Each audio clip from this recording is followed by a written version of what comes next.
Hello and welcome to this ATAR Notes lecture. This is a Head Start lecture today. We're going to basically cover all of Unit 3 for General Maths. And my name is Dash. We're going to talk about me in a second. I wanted to briefly say what my expectations are for today, because, or what if I was a student, I would be expecting to get out of today. Because we're doing all of Unit 3, guys, and math is hard, and this is no mean feat. So I'm going to be tired. You are also going to be tired and you're going to zone out at times, and that's totally okay. The main thing is that you can recognize these topics later when they come up because this is not the night that, this is not one day before the exam. We're in January, super relaxed.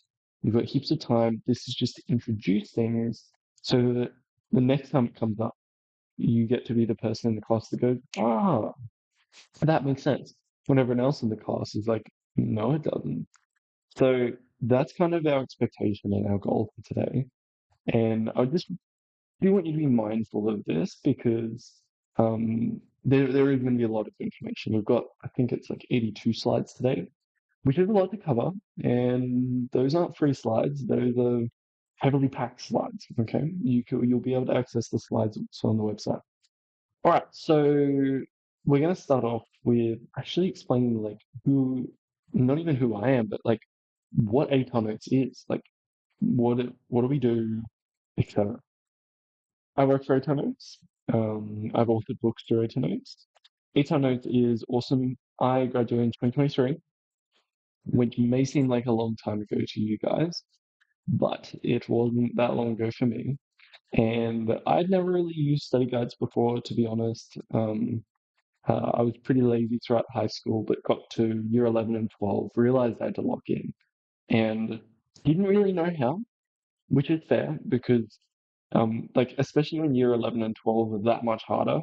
I will say that year 11 is harder than year 12. You'll find year 12 to be easier, though you'll be working more. And it's mostly because, although it's about the same difficulty, you've gotten that much better at doing content. Anyway, in year 11 and 12, I didn't know how to study, which I think is totally fair.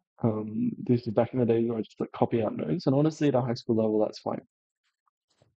But there's a lot of information in the syllabus, and one resource I found particularly useful, especially for year 12 chemistry, was the complete course notes book. Now, the difference between the complete course notes and the textbook, quite striking, because as a student, it's written by a student, so it's written by someone like me. So it's not written in third person. It's not research based. It's not nondescript. It's written from the perspective of what do I think you should know for the exam. Okay, not based off some fancy uni education and what I think is important for you to know for that subject. Obviously, there's a lot more chemistry that isn't going to be touched there. We really get the basics and really like have mnemonics and diagrams to just make the basics stick, which is most of it. And then obviously we have some niche concepts in there as well. So that's kind of my thing for 8 notes. I got 8 notes plus when I was in year 12, which we're going to see on the next slide. Essentially, it gives you access to absolutely everything, all online. So it's hugely convenient for math, especially in chemistry and biology. I found that what I needed was practice, practice, practice. Now, you guys have a lot of stuff available too. And I will stress that resources or past exams made before 2026, the new syllabus 2026, past exams prior to 2026 is still going to be totally fine. When you're looking ahead to your external, there's been very minor changes, which is really good for you guys because it means that you actually have way more resources than I ever did as a student, than a lot of people did. So great for you. But there's also a bunch that you can get from ATAR notes. And there's a bunch of free resources too. Study notes, lectures, discussions, videos, newsletters. ATAR calculator, I feel like I was on that all the time, kind of like updating my scores as I went through my internals, kind of go, okay, if I get this percentage, this is what ATAR I'll roughly get. And it's not exact because the standard changes every year, so it can't be. Articles and heaps more. Cool. Uh, this is 8 notes plus what I was talking about. You get access to a lot, and for a really reasonable price. You also get this is newfangled stuff post my generation, which is an AI answer bot. So no need for ChatGPT. Why? Because this will actually raw information from the books that were written by students who sat and did well in the external exams that you're going to be sitting. So it draws like information from books written by us. Therefore, its accuracy is better than ChatGPT. Because ChatGPT, there's a lot of information on math. It's gonna like tell you how the American might solve a problem. And Chat isn't that good at math. It really gets caught out a fair bit. So you do need to be quite careful. Uh, and there's a lot of information out there that really isn't relevant to you as Queensland students, which is why past students are so valuable and the resources that we have because we know what QCE likes from experience. Okay.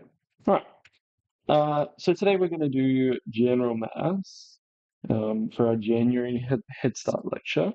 So my name's Dash. I'm a third year medical student at JC in Cairns. Um, so, well, as of when this video is recorded, which is in 2026. And so who knows? You might be watching this video and I could have already graduated. JCU has a 6 year medical program. It's undergraduate, so after high school, I got straight in. Um, Now, in terms of why I chose med, lots of people have lots of different reasons. I don't have, like, I wasn't 8 years old with a stethoscope around my neck. To be honest, I just had a vague interest. And, my mom would talk about a lot of health stuff, and I was really good at science and I liked science. And I would tune in when it came to understanding something or understanding a concept. It just kind of, you know, I wouldn't have to try. I wouldn't have to try and learn. So I was kind of like, well, I've also done drama and I've always been um, quite outgoing. Maybe med, where I can kind of combine the science and the helping people, will suit me. And so far, I'm learning a lot. I do love it, and I don't regret the decision. It is a lot of work, and what you'll find about uni is that social's great, and the stuff is so interesting that it's a lot of hard work. So yeah. So I graduated in 2023 with a 99.15 ATAR. And in terms of what makes me, you know, gives me some personality, I love to run. I've done marathons and ultra marathons.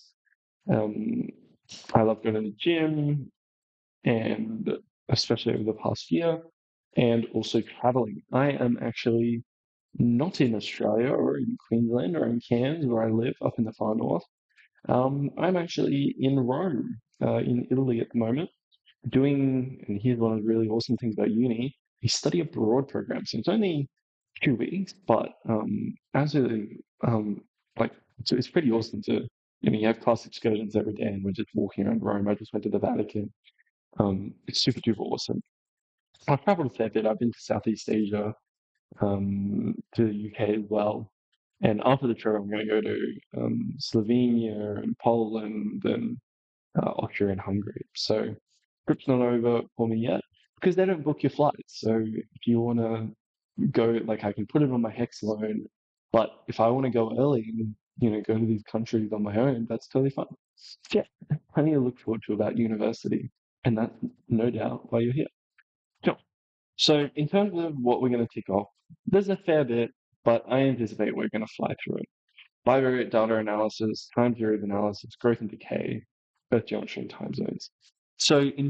I'll be pretty heavy at the start while you guys have got your best attention. Um, when we get to like Earth geometry, we'll probably be running a bit low on time, which is expected, but you're probably going to be pretty tired by now. And honestly, like, these recordings will be made available at some later time. So if you wanted to pause it, I think that's totally, if you wanted to go grab something to eat for 10 minutes, or even if you see a question and you're like, oh, I wonder if I can do that based on what he's told me. Pause it, have a go. But we're not gonna stop. I'm not just gonna twiddle my thumbs here. This is gonna be 2 hours of content. So by the time we get to Earth geometry and time zones, I'm going to anticipate we're going to be a bit tired, and I might move a bit quicker through that because it's more introductory. Whereas topic 2 and 3 are going to be more relevant for when you do your first exam and topic 1, and for your assignment as well. So just bearing that in mind, it's more introductory for topic 4. Hopefully topic 1 is more consolidation. You should have done at least parts of it at the end of last year, and then the middle should be fairly new, and we're gonna stick to it pretty well. Okay.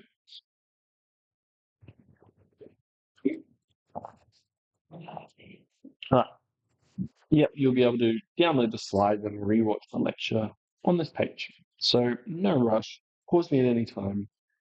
Um, Go back to things, rewind things that you don't understand. Um, pull up pull up Google on the other tab. You know, write things down that you want to revisit in the textbook, or on an A-time notes, complete course note. Cool. Okay. So we're going to start with what hopefully should be consolidation, and that is bivariate data. Okay. So, what is bivariate data? Well, we can kind of break down the name itself. So, bi means two, and variate kind of sounds like variable. So, things with two bicycles has two wheels. Binoculars would be another example of a two. And then variate is like variables. So it literally just means two variables. So data with two variables. Now examples of this would be, and notice how there's two variables here, height and weight, or temperature and ice cream sales. And with two variables, we can look for patterns and associations. So what are patterns and associations? Well, very rarely are variables or kind of things unrelated. So even with height or weight is the weaker example, but we'll take it anyway. If someone's taller, they're probably going to weigh more. Men are generally taller, and they generally weigh more. So there's a loose correlation between height and weight. Not necessarily true. Someone who's much taller might weigh a lot less than someone who's a bit shorter. Not necessarily strong. But we can examine the relationship between them. How do we examine a relationship? We collect data from the population, and usually what we do is we put it on a scatter plot. Now, you probably, depending on your school, might actually get to do this for your assignment. You might have your assignment right now. I don't know. But you're going to probably be using a scatter plot. It's definitely the most common. And you're going to plot one variable versus the other. Because you know how those two axes, well, one is going to predict the effect in the other. And guess what? We're going to talk about that in a second. Okay. So uh, types of bivariate data. Now, bivariate data has two variables. So essentially, we're just talking about the two types of variables in bivariate data, given that there's two. So the explanatory variable is going to explain the associated changes in the response variable.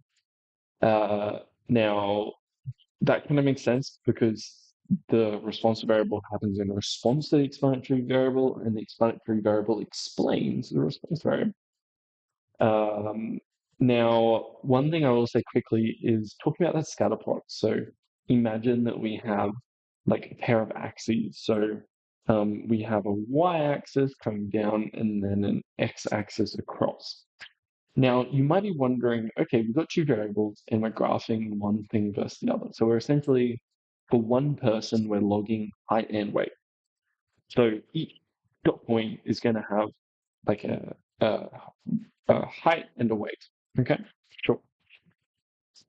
Now, in terms of what we put on, whether we put height or weight on the x or y axis, actually depends whether it's the explanatory or response variable. Now, how I remember which one goes where is that the explanatory variable is the x. That kind of makes sense because explanatory has an x in it. And how many words have an x in it? Not many. And then that means that the response variable is the y. Now, the y is the long one coming down. I remember that the y-axis is the vertical line because in the letter Y, it kind of has this long tail, which looks like the Y-axis. So that's how I differentiate them and work out which one is which. Now, in the case of height and weight, you're probably wondering, oh yeah, but which one explains the other? Now, using the logic we did before, we would probably say that the height explains the weight. Okay, so the height is the explanatory variable, and the weight is the response variable to that explanatory variable. Okay, so yeah, and you might go, well, hang on, and then you might be a bit confused, and you might go, oh, what if I'm wrong? You can always double check by going, okay, well, can weight affect height? Maybe, but I don't really see why. Like, it's not immediately obvious. So I'm pretty happy with calling the um the explanatory variable to be the height. I'm pretty happy with that. Okay. And cool. All right, so on to the types of variables. So categorical variables are categories. So we also have numerical variables, which guess what? They're numbers. So categorical variables can be like if something's big or small, whether what color it is, if it's yellow, it's blue. Essentially, it's like if you took a survey, that's probably going to be categorical. While numerical variables are numbers, so can usually be like some kind of measurement or something like that. Kind of makes sense. Cool. So we are mostly going to be dealing with numerical variables throughout the course.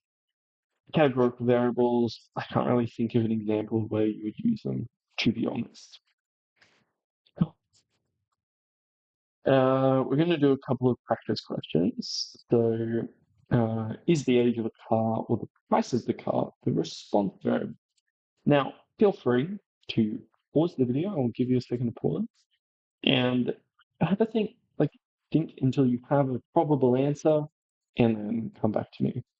I'm going to need a drink of water, and I'll give you half a second to think.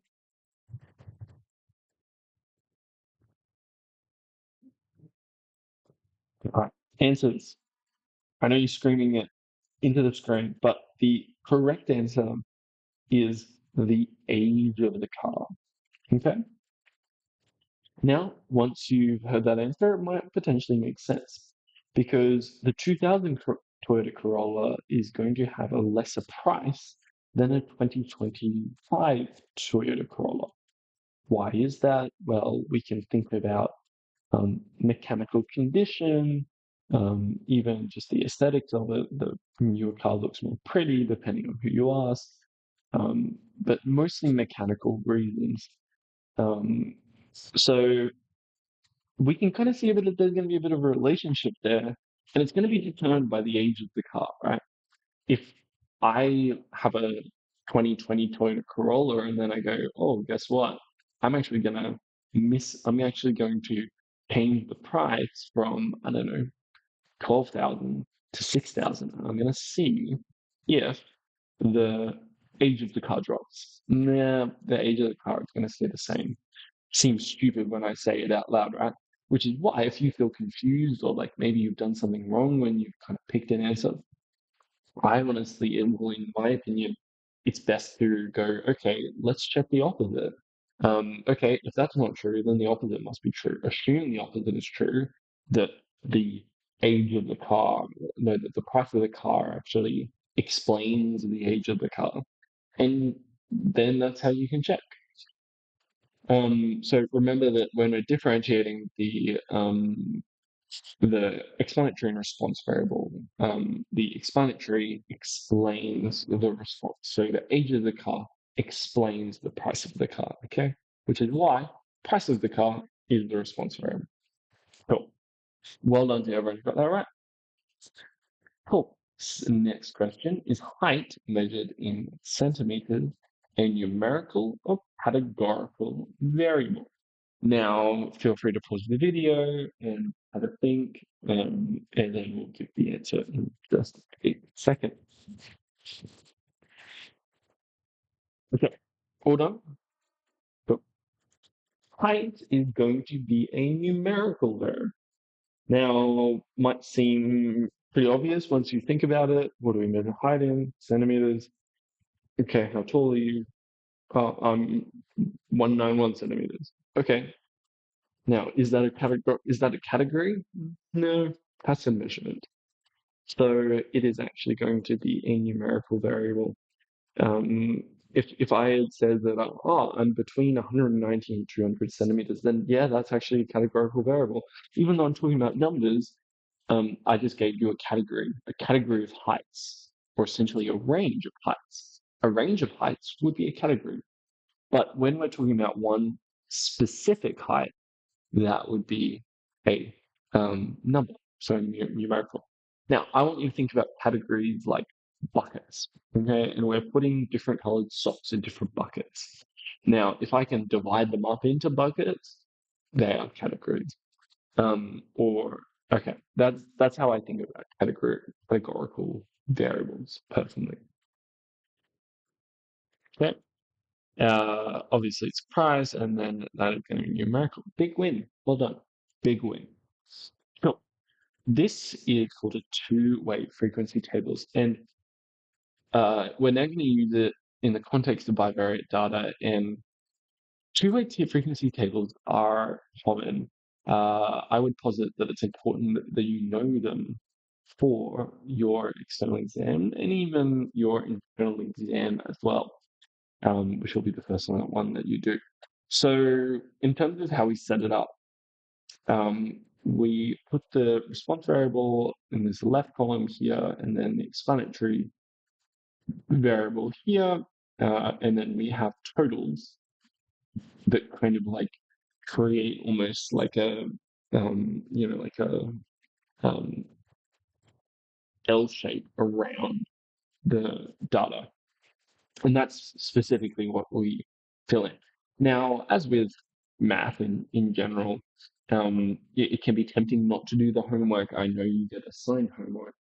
And if not, then you should be going to the 800 topic test to kind of smash out a bunch. But what I will say is that it is really important to do homework, because what if you didn't get given this table in the exam? Unlikely, you probably would. But what if you did? If you haven't done the homework and you haven't actually practiced, you're not going to get that right, and you are going to blow marks. It is really important. I speak as someone who scored uh, a 96 percent in specialism, which is definitely much harder. But general maths still takes a lot of work. I say that as someone who's seen how hard it can get, and I'm still saying that general math takes a lot of work. Um, but you do get rewarded for working hard in general, whereas in specialists, you can work hard and still fail in the year. Not the case in general. Um, you have much fairer exams, I'll say that. Cool. So, in terms of filling in this table, um, we kind of work across in straight lines. If you play chess, this might be a little bit easier for you. So, kind of like how a rook would move. So, in this row here, we're going to add 47 to 39, because what does this represent? This represents a cat, and this represents a dog. So we're adding up the total number of cats, which is 47 plus 39, which is going to be 76, 86. Then we add up the total number of dogs, which is 17 plus 64, which is going to be 81. Put that there, because this box represents the intersection between the dog row and the total column. Now we do the same, but we do it down here. Okay, what does this box represent? It represents the intersection between female totals. So what are we doing here? We're adding up the total number of women. So 47 plus 17 is going to be 64. Then we do the same for this box, which is the intersection between male and total, so the total number of men.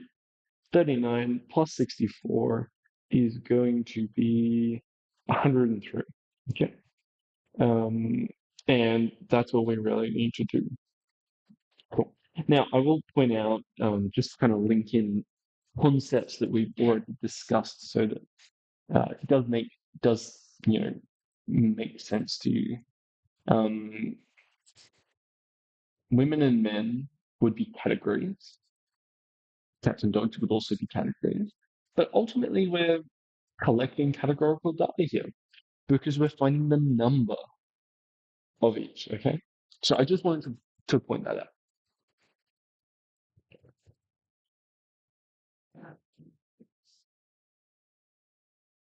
Yeah. So usually display category data. That's what I was talking about before. I know there's numbers, but the variables themselves, female or male, cat or dog, are still categories. Um, so totals can be in numbers, or they could be percentages. And there's not some special math for percentages. We literally just add them up. So it's pretty easy at the end of the day. Like if I had 47% female and cat, and then 17% dog and female, we would just add them up to 17 plus 47 again. So it's still just adding them up. It's not rocket science. Cool. And then we've got our addition there of the two. Okay. And then if we wanted to find the percentage of women who prefer cats, um, we need to do some cheeky math. So it all depends on the wording. Now, a percentage is between 0 and 100%, and it tells us the frequency or kind of dominance of something. So if the percentage was 50%, that means half of women prefer cats. Now, do you think the 39 and the 64 are going to be relevant here? Yes or no? No, they're not going to be relevant because why? In the question, it was just female. Okay. So to make this work, we do need this formula. And to the best of my knowledge, the formula is not on your data booklet. Now, oh no, that's super scary. It's not that bad because we have seen it before. We have calculated percentages before.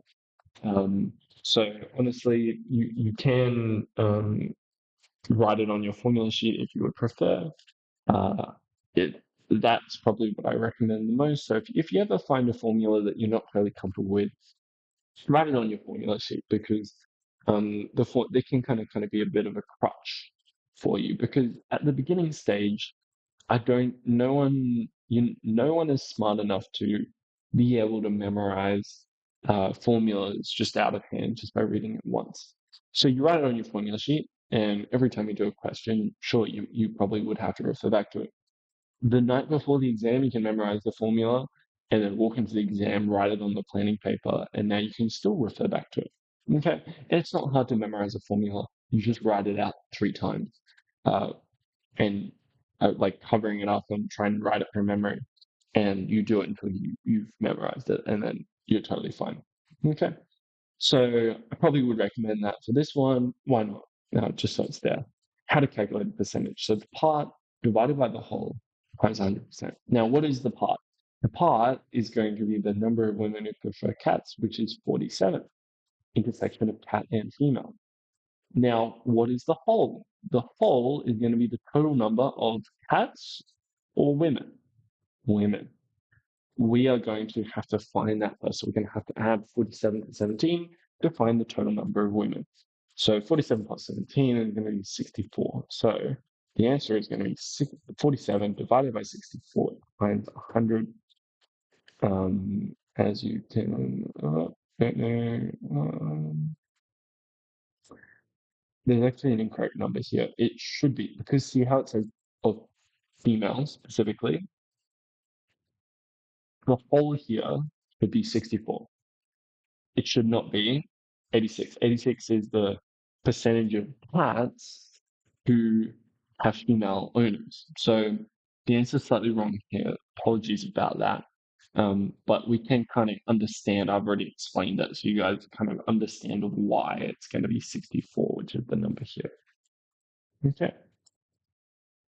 cool. We are going to do another example, but this time we've got all the percentages, okay? Actually, no, it's the same example.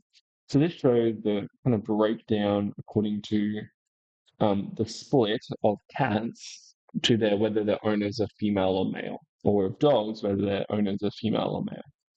So you can see, it's pretty even for cats, but for dogs, it's pretty male dominated. Um, and goes. Okay.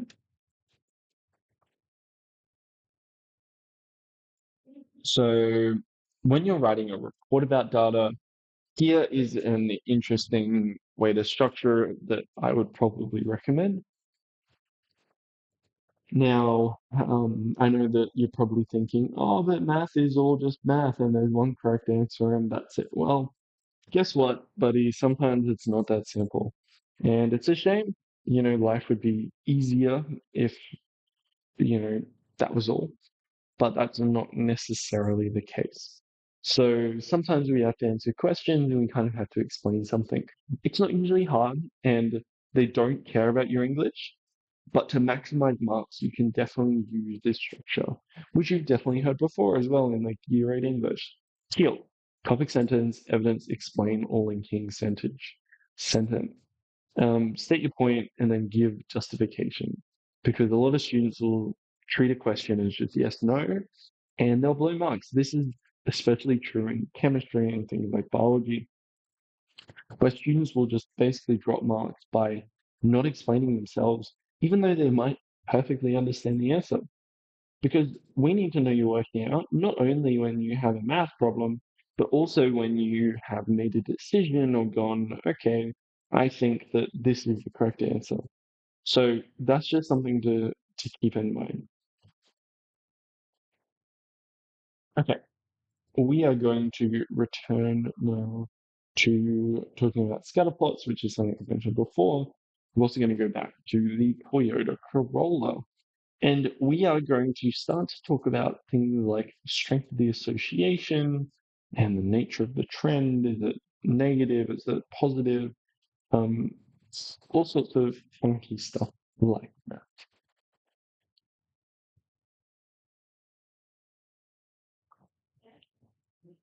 Okay, take a deep breath. Let's have a look at this graph. It is a scatter plot. Okay. Now, a scatter plot is characterized, it's graphs, so we have an x and a y axis, as usual. Now, one key thing here is it's kind of like there's all these points scattered all over. Now, that is kind of one of the defining features of a scatter plot. So scatter plots use raw data, and we can then make stuff like linear equations or have things out of them. You no doubt will do stuff like this on Excel throughout your life. You'll do it in science if you're doing a science, and in certain schools, depending on where you are, you probably could be doing this for your PSMT, sorry, your math assignment, and you're probably doing it right now for some of you. So in this specific relationship, we are looking at kilometers and the price of a car. We've kind of discussed this before. So the further a car is gone, the lower we expect the price to be because it's more unreliable, it's got worse tech, etc. And it therefore it costs more money. Also aesthetically, it's just not going to be as nice. All right, so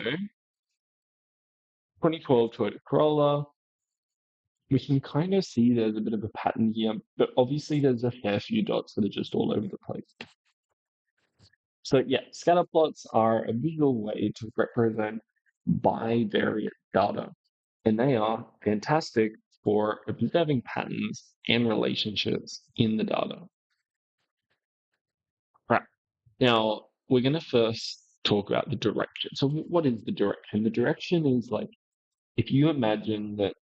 And this only works in data with at least a moderate correlation. But if we imagine that all these dots, kind of like if we were to like fill them in to like make an arrow, is that arrow kind of going, and obviously we're moving left to right because left is the beginning and then we increase the number of kilometers. So going left to right. Now, if we like make a line out of them, is that line, and then if we pretend it's an arrow and we put a hat on it, is that arrow going to be pointing up or is it going to be pointing down? The answer for this one is definitely that it's going to be pointing down. Now, the implications for this is that the the direction is going to be negative. Then that kind of makes sense because it's traveling down, ergo it's going to be negative. Now, if it was positive, it would be moving upwards, and then no association is where it low-key just fluctuates, and we can't like definitely say that it's moving up or down. So that I will note that that is also going to be an option for you, is to say, hey, I don't think it's moving up or down. There's, I think there's no association. And often you might have to do what we were doing before with the teal, and you might have to say, okay, no association. Why? Because, look at this point here, it's totally bucking the trend and there's all this stuff going on.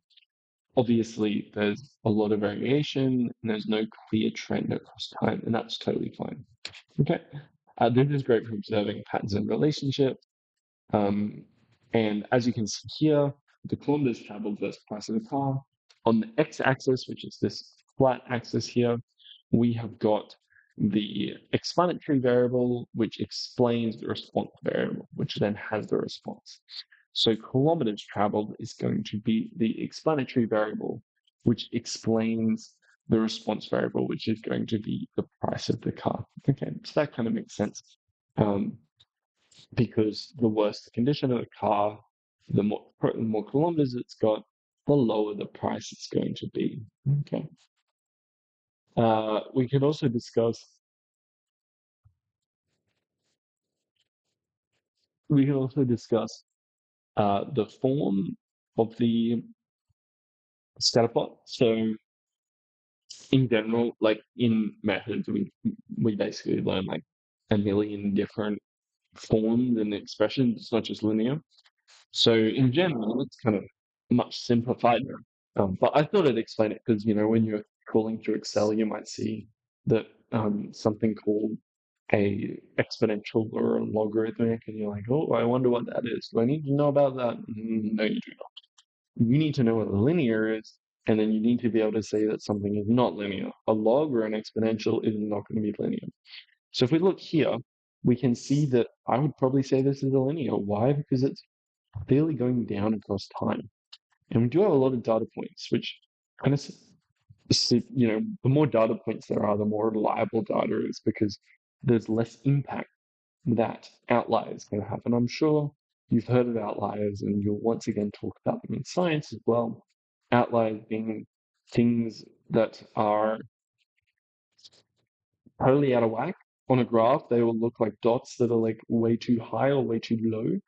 They're pretty, one when you see one, and they can be due to different experimental conditions or just very different and situations that don't necessarily apply accurately to the rest of the data, which is probably the most important thing um, to know. And sometimes we do eliminate outliers. If you're doing an assignment, you've kind of got an outlier. I would ask your teacher if you can remove it. This is the same in science, by the way, because you can remove an outlier and you can put in the discussion that you removed it and why, and then it'll make your data a lot cleaner. And in science, you don't want ugly data, you want data that's clean, because then you can draw conclusions based off it instead of going, well, I don't know. It's still all over the place. I can't draw any conclusion.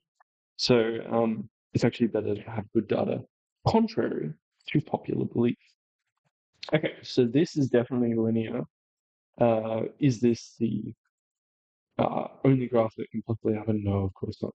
Non-linear, so we can have U shapes, we can have S shapes, we can have L shapes, we can have any kind of shape. And all I want you to know is that if it's a straight line, if you kind of see that it is a straight line, then it probably is linear. Even here, I would probably argue it eventually would be an exponential because as the kilometers traveled increases, there's not a lot of cars left, and chances are they've been well kept after. And you can never sell a car for like less than 2,000. Like it's going to kind of stabilize around 2,000. But in this graph, it kind of looks like, yeah, it's going to go to zero and go below zero. Okay.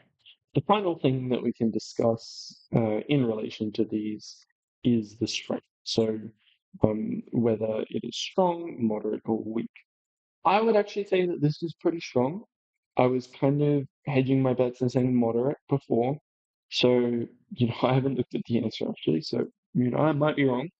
Weak, it's all over the place, but this is pretty strong. There's not a heap of outliers, and it's quite clear that it's going down. Weak is pretty obvious as well. Outliers, we've already talked about them. Cool. Here is an example kind of paragraph you would use potentially in an assignment, in your math assignment. A scatter plot was constructed using Microsoft Excel to visually display the relationship between the explanatory variable, kilometers traveled, and the response variable, the price of the car. The scatter plot revealed a moderate to strong negative linear association between these variables with no evident outliers. Now, you might think that you're only really going to use some random sentence like this in your assignment. You would actually be wrong. I do remember questions where you have to pretty much write up like this. Not necessarily the scatter plot constructed with Excel, but this last part, the scatter plot revealed a moderate to strong. So I was right about strong, by the way. Negative linear association between these variables, no evident outliers. I would always just pick one too. I wouldn't say moderate to strong, but whatever. Um, the answer will probably have a bit of flexibility. They usually do. Okay, so there's a couple of things here. They've commented on the strength of the association. So these dots are fairly in a straight line. Um, so we can say it's strong, potentially moderate as well. I mean, it's not perfect. They don't perfectly line up. It's definitely not perfect, that's for sure. But I still think it would be strong. It's also negative. Why? We've already talked about that arrow and how the arrow is pointing down. What is down? Down is negative. Ergo, that would be a negative association. Okay.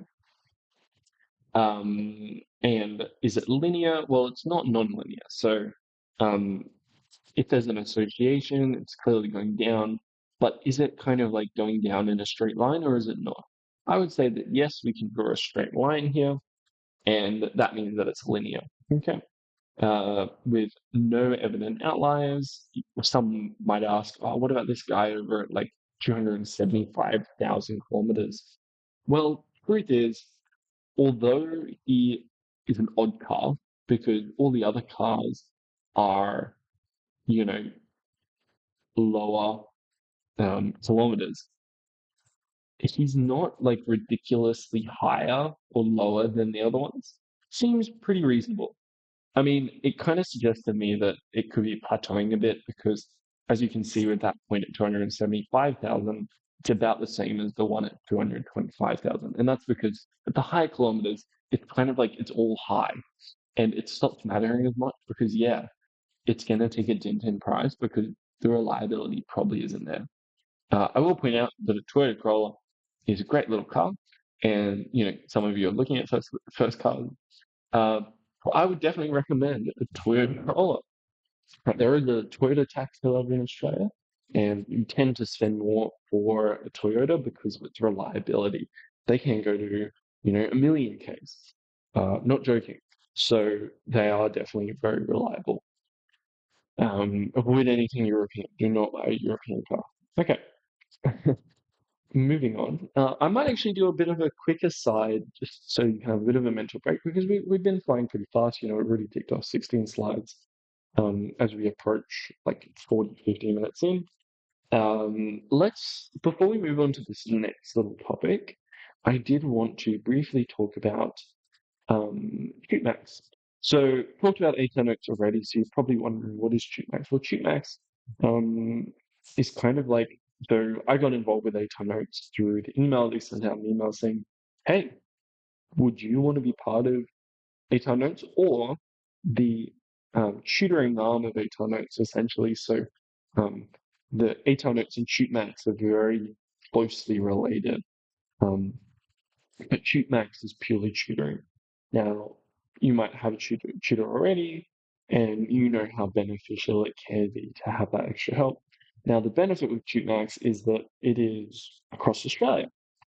So you essentially get the best tutor. You're not limited to the tutors just within your region.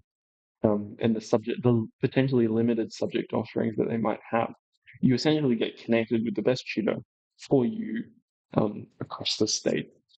So I know that I've just had a lot of my year 12s finish, and I'm looking for new students for the new year. And I'm not the only tutor. There are plenty more at TuteMax who are just as good, if not better. So if you're looking for a tutor, search up TuteMax. It's literally spelled Putemax.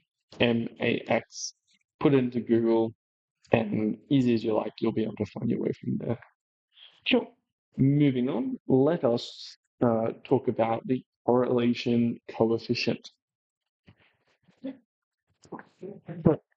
So we've talked about how we can kind of have like this strength of association. But an association is like in a relationship, it's just like an old-fashioned word. It's like two people have a relationship. Um, I can also say, oh, he's my associate. I have a relationship with him. So an association and a relationship is really the same thing. And the correlation coefficient is going to measure the strength of that. It is a long process to work out. So an R value is the correlation coefficient. We call it an R value. And it's specifically for the strength of a linear relationship between -1 and +1. Any guesses what the negative would be? The negative would be if it's heading down, whereas the positive relationship would have a positive R value. Okay, so it kind of makes sense, which makes sense. So this is a way to kind of quantify the strength of something so that we're not guessing. Now, it does take a lot of, to do it by hand is quite painful. Fortunately, with your calculator in your exams, you can just do this. And yeah, and by the way, you might be like, oh no, I don't need my calculator. I don't want to memorize all those steps and stuff. Fair enough. You're gonna get cooked for it. And the reason is, in multiple choice questions, they kind of presume that you're going to use it. So a question that might take you 10 minutes to do by hand is only going to take you 1 minute with a calculator. So they go, okay, here's a 1 mark multi-choice question. Now, you're not fast enough to do that whole exam and be spending 10 minutes on one multi-choice question. In fact, multi-choice, as far as I'm concerned, can be left to last, depending how brave you are. Because at worst, you can always guess. That's if you're targeting full marks. Otherwise, if you're targeting a C or a B, you might want to focus on multi-choice and the easy short answer questions to really shore up your mark and make sure that you haven't made any simple errors. Sure. So here's an important hint. There's heaps of stuff on your formula sheet. I probably would recommend printing one out. You can also write down even calculator instructions because you need it as like a crutch before you've memorized it. And the way to memorize something is just to practice it. Once you've used the formula 5, 10 times, you're gonna know it. You're not gonna need to go to the formula sheet. And it's the same with using your calculator. So I would probably write it on your formula sheet and then the night before the exam, go, oh no, I'm not going to have all these extra formulas on the formula sheet in the exam. And then you just write out the processes and the formulae a couple of times until you can do it without looking. And at that point, you now don't need to. But you literally like cover it over when you do this. And honestly, it's the best memorization. Cool. So how to do it? You press mode, two, go stat statistics, press two, then you press the A, um, which is the one that's the A plus BX, meaning which is the bivariate data, there's two variables. Enter the X and Y values that are given in the question. Uh, Press on. Now this will clear your data, but you don't need to worry. Press shift, press 1, press 5. Reg means regression. And then R, so R is obviously going to be the correlation coefficient. Then press mode, then 1, and that's going to switch back to normal. Cool. Obviously, you didn't just memorize all that, and it might actually be different in your calculator. It should be the same, but it might be different. Okay. So make sure you double check and honestly have a go. So let's talk about different R values and their corresponding strengths. Okay, so if the R value was, between um, 0.75 and 1, we would say that, yeah, that's strong. Now, remember that R can be both positive and negative. So if it's positive, that very clearly implies that um, the R value is going to be above zero. Okay. So whether it's positive or negative is determined by whether it's going up or it's going down. Okay. So remember, draw an arrow through there, and then pretend it's going up, pretend it's going, and then is it going up? It's positive. If it's going down, it's negative.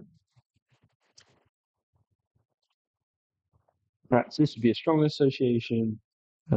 We have rough numbers here. So if it's above 0.75, we'd probably say it's strong. If it's above zero point 0.5, we'd probably say it's moderate. So less than 0.25, we would say it's weak. And then we have the same thing, and then if there's no association, um, it's going to be totally like kind of just all over the place. It's not necessarily going up or down. Whereas here, we can say it's going up. It's pretty weak.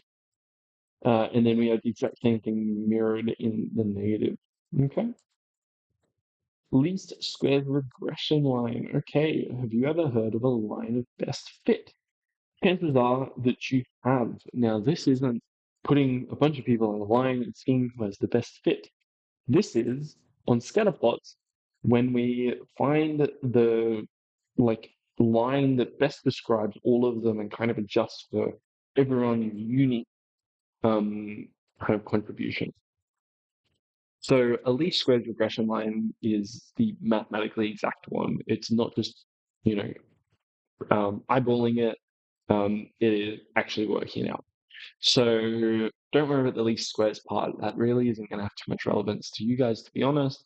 But the regression line, regressions are essentially these things that describe data most accurately with an equation. We're only going to be doing it for linear lines, hence this expression here, which is y equals bx plus a. B being the gradient, so the shape, and then a being the y-intercept, so when it intersects the y-axis. Okay.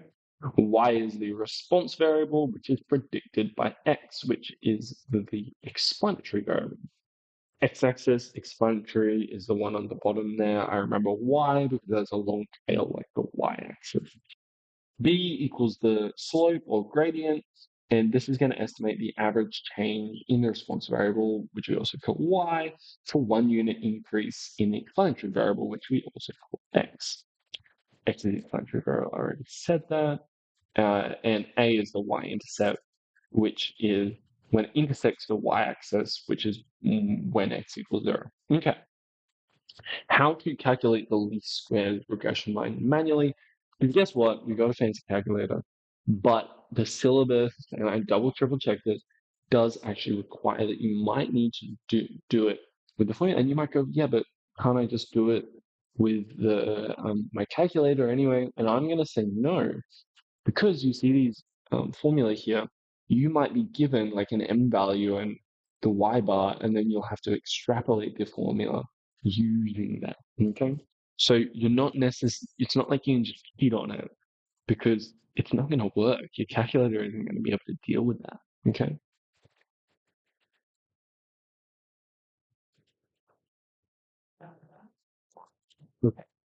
Starting with the formula y equals mx plus c.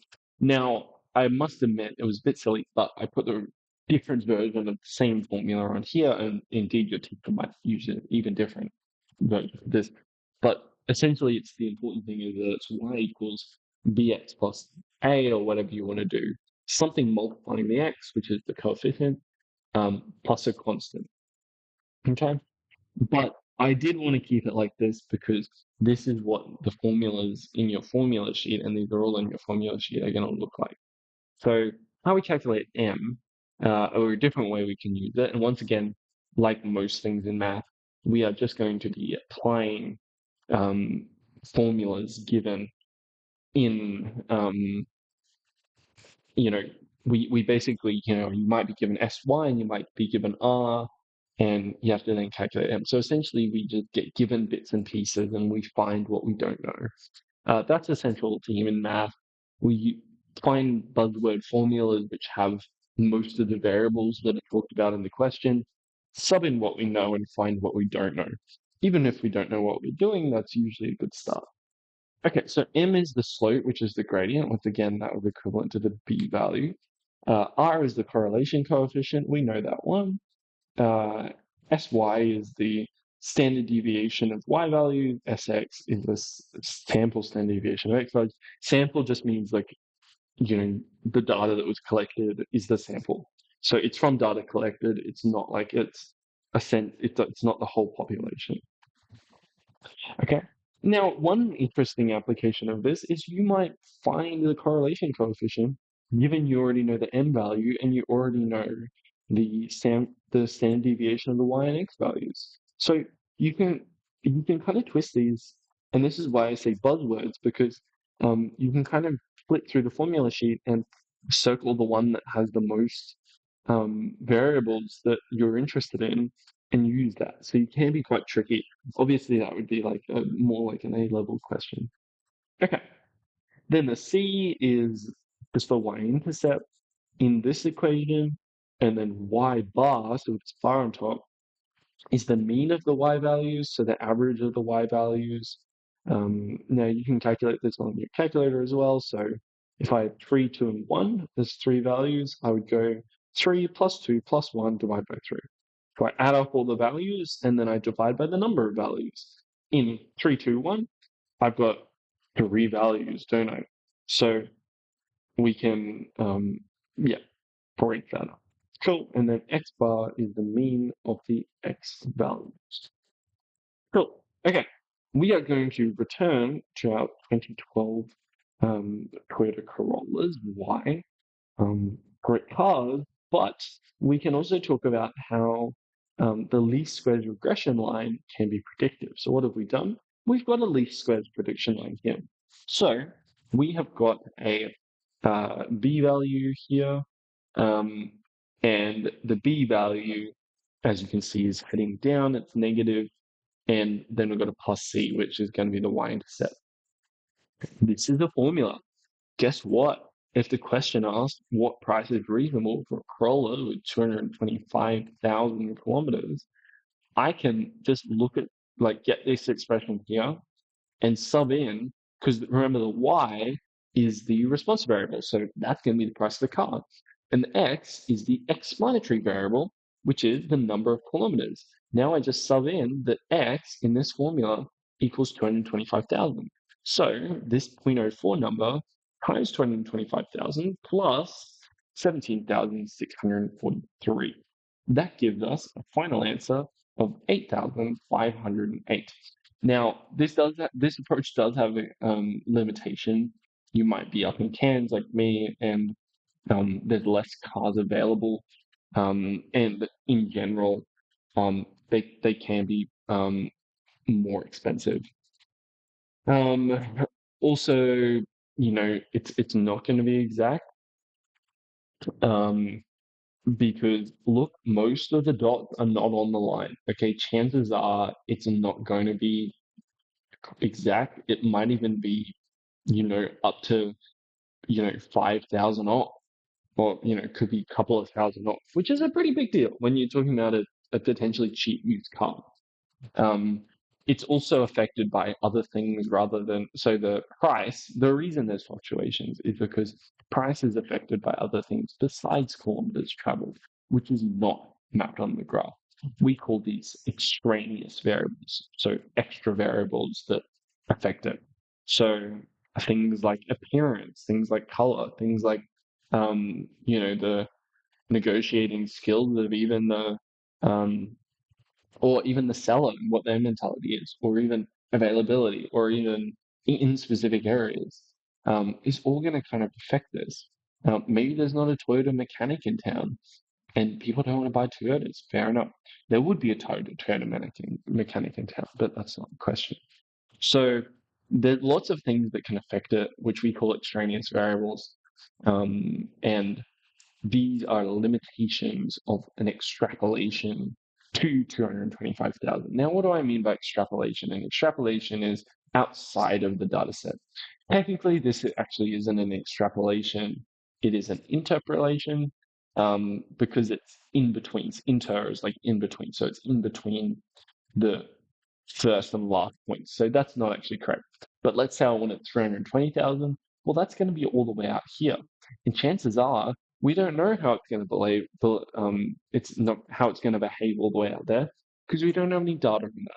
So although we can say that, you know, people have been getting better and better at the Rubik's Cube, and if we plot the time to solve the Rubik's Cube, it looks like it's continuously going down. Therefore, it's going to go below zero. If we just follow the line for time taken to solve the Rubik's Cube, it's going to go below zero. I saw a funny rule, which is like, you know what? By 2030, we're going to have time travel because people are going to be that fast at the Rubik's Cube. But just look at the graph. It's going down. It's going to go negative. We're going to go back in time. It's going to take negative time. And it's funny because we know it's not true. We know it can't get faster than that, and then it's going to have to stop at some stage. So, although extrapolating it would seem reasonable, it's not actually. Interpolation is a different story. It can be correct. We're going to have a slide on that as well, so I'll come back to that. All right, how to calculate the least squared regression line using a calculator. It's not a substitute for knowing, understanding, and being able to apply this whole process, but you need to be able to do it um, because you don't want to have to do it by hand. You only do it by hand when you're only given like a limited number of formulas, um, and you kind of don't have a choice. So you press mode, you press stat, which is 2, then you press 2 again, then you enter the values, then you press on, then you press shift 1 and 5. You press either A or B, um, and that's how you get it. Okay. Association and causation. One important thing to remember, and this is not just in math, this is actually in um, in science as well.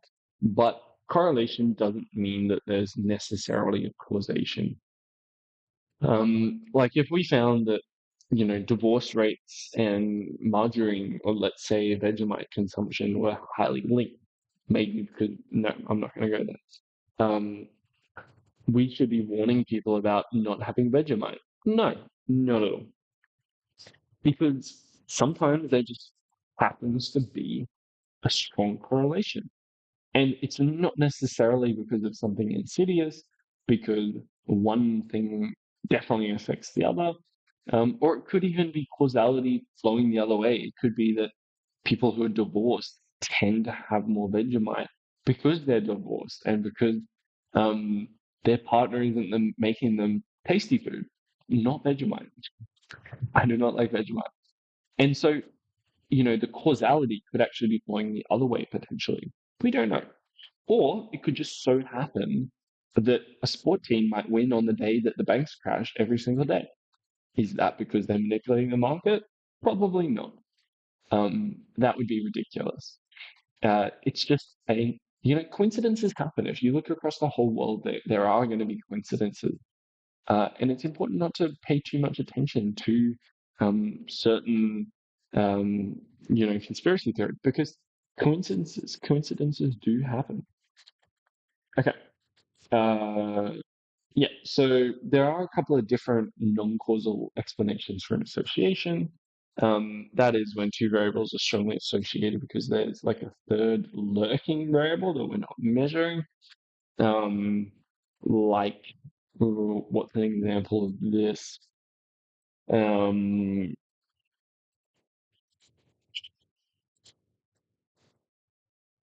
anyway, essentially causality implies that it's a direct relationship, that one directly affects the other. Um, like if I was looking at ice cream sales on sunny days, I would probably see that on sunny days there are more ice cream sales.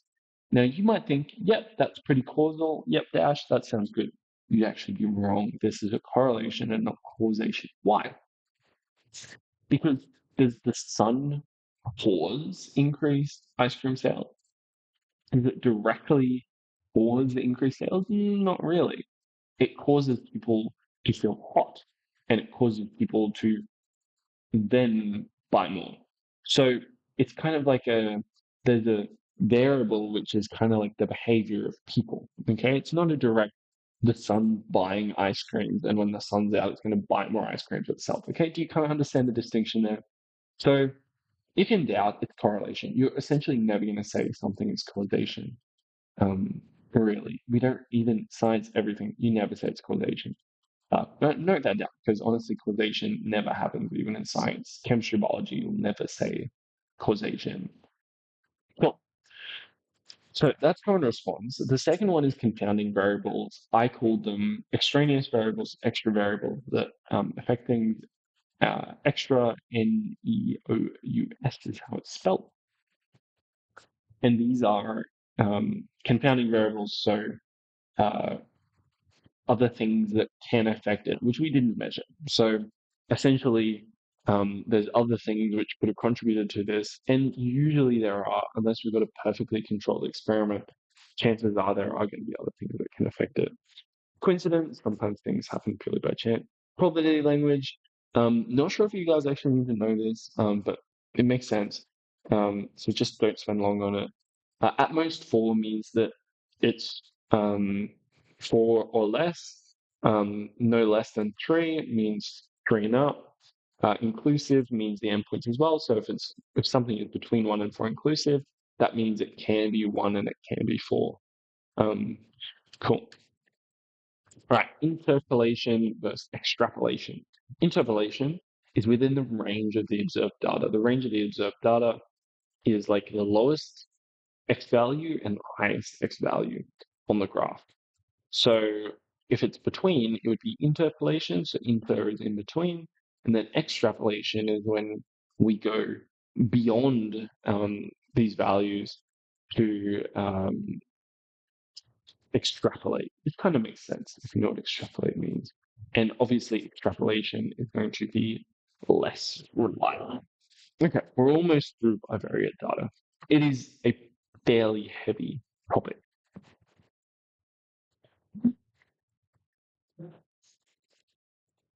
Okay. So now we're now going to do how to construct a residual, which is very accessible, and you definitely need to know how to do this. So a residual. What is a residual? A residual means the actual response value minus the one that was predicted. Predicted by what? So remember that the response is the y one, the y variable, and predicted by what? Great question. Predicted by the regression line. So what we've been, you know, continuously talking about. So if your regression line is y equals mx plus c, for each data point, you would then calculate the expected y value, which I'm going to call y hat, and then you would compute the residual, which I'm also going to call e, which is the actual y value minus y hat.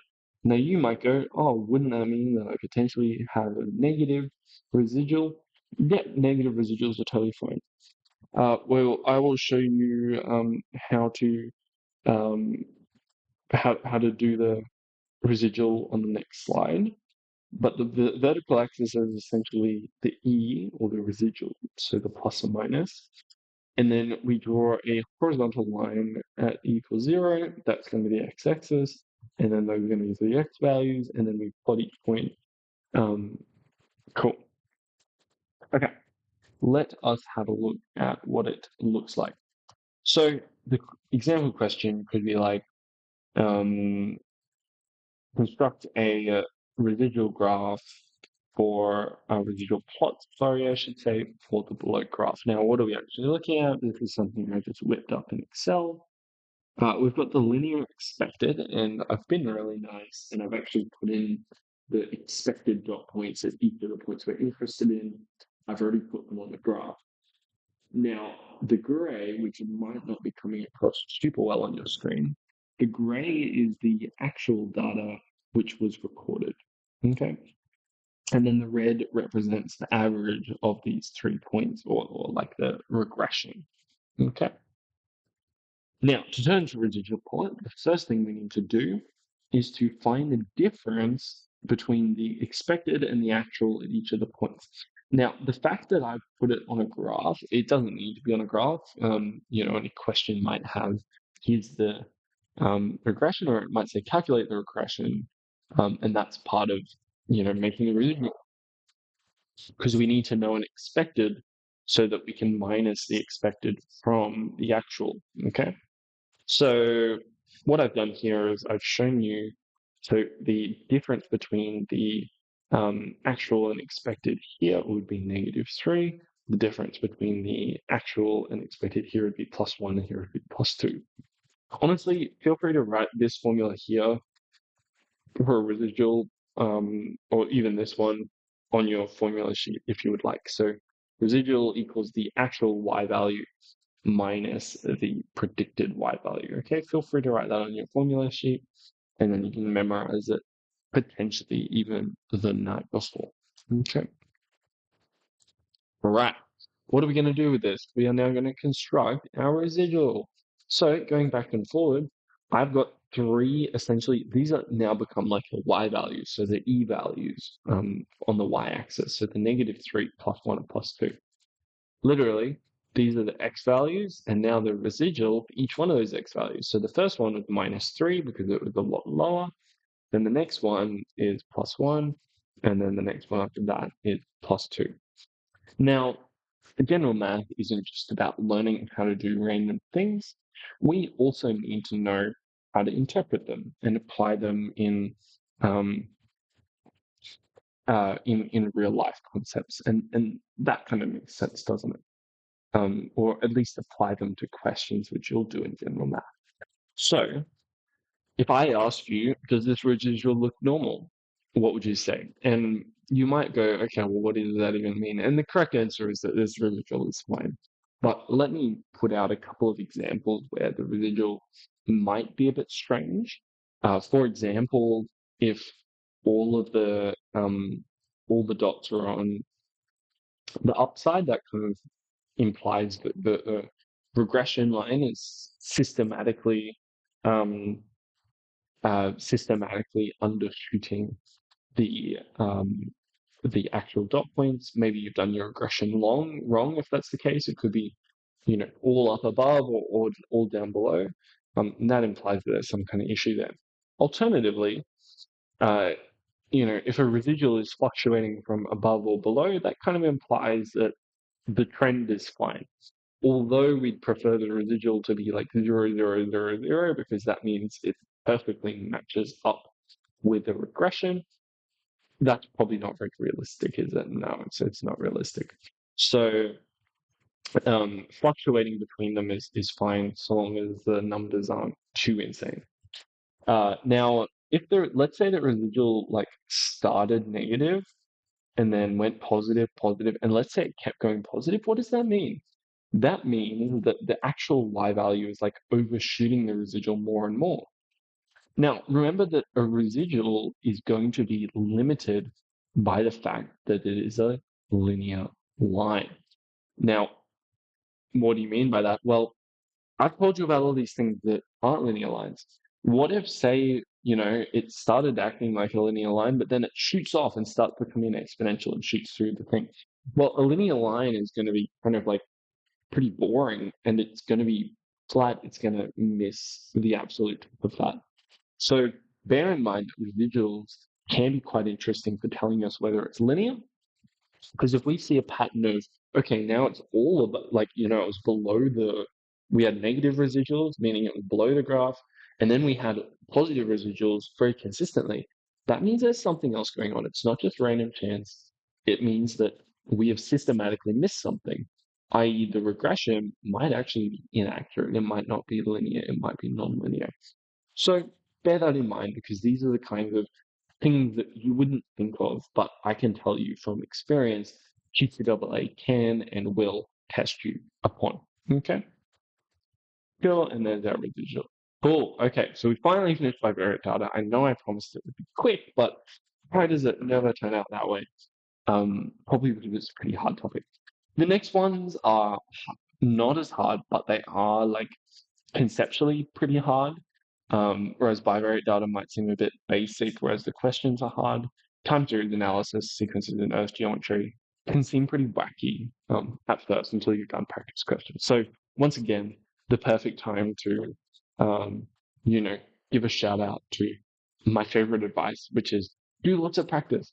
If you're finding the questions easy, don't do A to Z for the question, but do enough so that you feel confident and then move on to the hard questions is the advice that I would give to students who get bored easily. But keep challenging yourself because you don't want to burn yourself out, that's for sure. Like if this teacher says to do 10 questions and they're all the same, if you've done the first three and you know how to do all of them, then don't do the rest. Move on to the last two, which are really hard.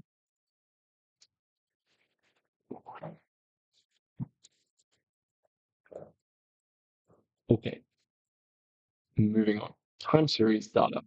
What is it? This is where a variable um, is recorded at successive time intervals, remembering that a variable can be um, categorical or numerical. Once again, the explanatory variable comes up, and this is always going to be time, which is measured in seconds, minutes, weeks, months, or years. And we're always interested in seeing how the response variable, which I've abbreviated to RV, is changing across time. Um, and I've inadvertently subconsciously referenced something that's going to come up again. So, temperature and ice cream sales, what is the patterns that we might see? Um, as the temperature increases, you might sell more ice cream. In Rome, actually, there's a lot of gelato. So even though I've gone to a much lower temperature here in Rome, being winter, whereas back in Cairns it's summer, I'm eating a lot more ice cream because gelato is amazing. So that would be an outlier, I would suppose. But in general, more temperature would mean more ice cream sales. We cannot connect the dots because time represents a continual, precise, linear, and unchanging relationship. Um, cool. So here is an example of what we call a time series plot. So mean temperature per month. We don't draw we don't draw like a regression line. That's not what we do here. We literally just connect the dots. Even though we can see that there's been trend happening. And as you can see in the middle of the year, it's the coldest, and then at the end of the year, it's the hottest. So this would be like Australia. So we are looking for certain features and patterns. The syllabus is going to tell us what kind of terminology our markers will be looking for. Let's actually look at the objective. It's all under the year subtopic of describing and interpreting patterns in time series data. Ignore the 3 hours, like that's still arbitrary. The first dot point here is to construct and use time series plots. So constructing them is pretty easy. You just get the dots and then put them on to a graph and then connect the dots. Now, describe time series plots by identifying features, including trend, which is the long-term direction, such as increasing or decreasing, seasonality, which is systematic calendar related, and irregular fluctuations, which would be unsystematic or short-term fluctuations. Okay, so if we go back, we would say that this is seasonal. So it is decreasing coming up to winter and then increasing coming up to the height of summer.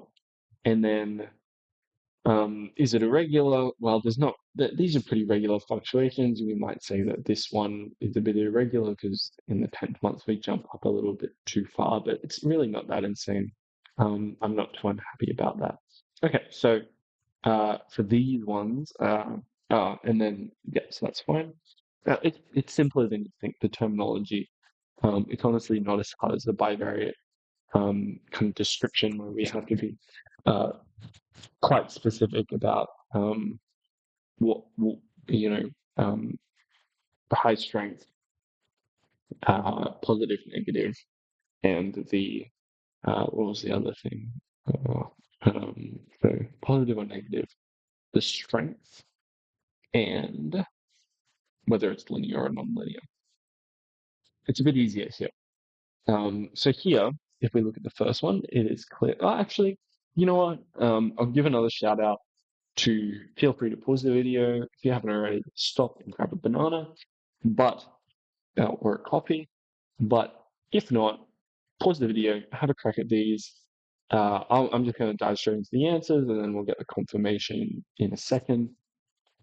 So if we're analyzing this, we would clearly say it's increasing because it's going up.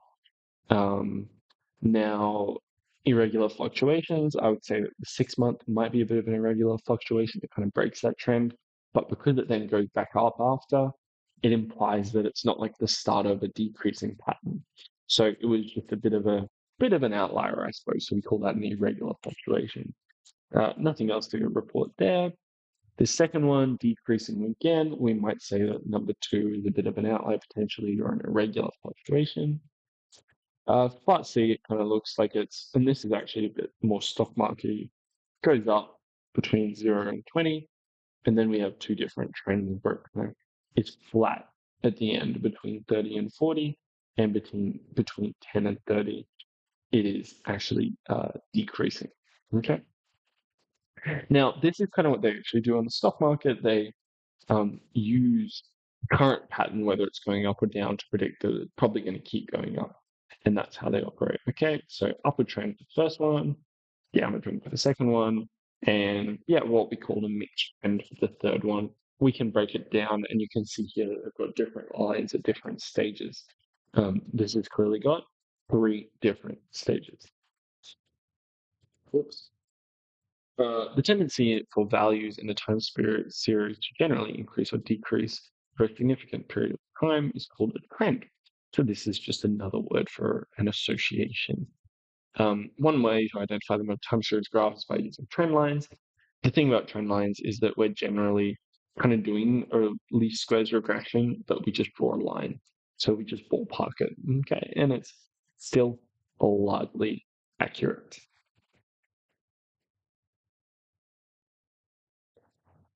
Seasonality.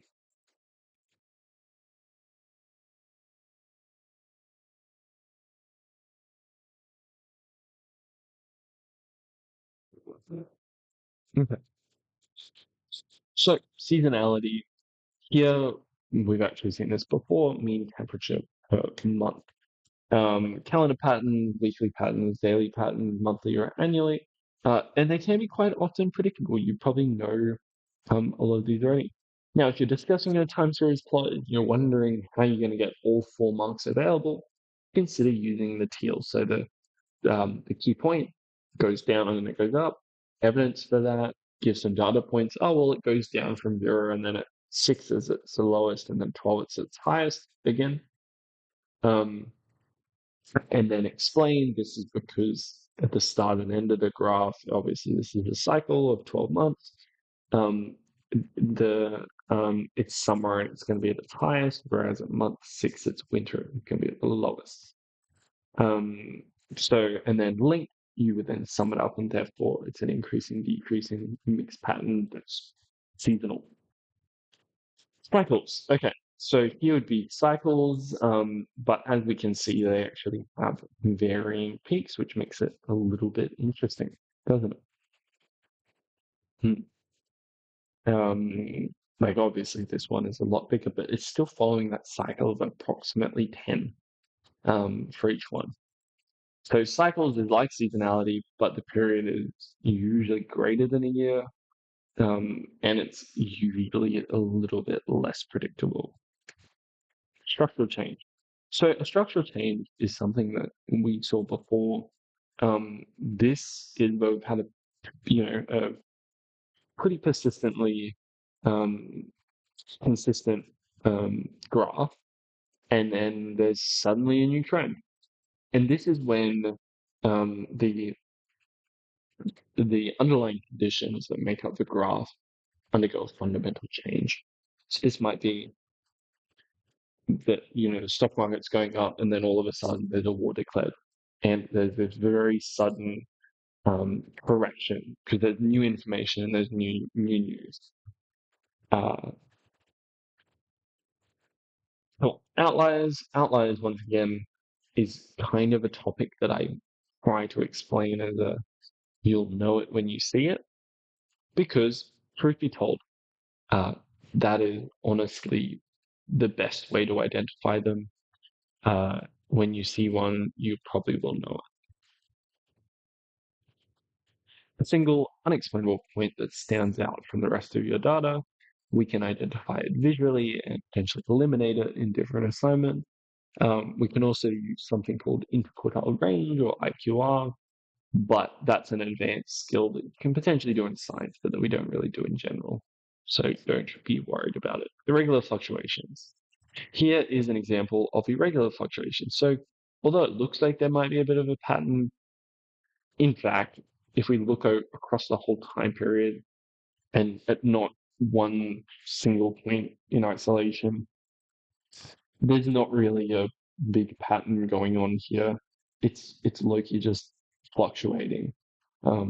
And that can mean that there's not really a pattern across time, which is totally fine. Some things just vary across time. So anything else really, something that's unpredictable or unexplainable, and it doesn't fall into previous categories, as in there wasn't a clear pattern at any time. It's just kind of up and down. Okay. Smoothing. So smoothing is quite important. It's a technique to overcome variation and to make the graph a little bit easier to interpret. Now, variation can be caused by seasonality. The probably the most important thing for smoothing though is getting rid of the irregular fluctuations so that we can quite clearly see the relationship. And this, yeah, exactly. So to try and uncover underlying trends.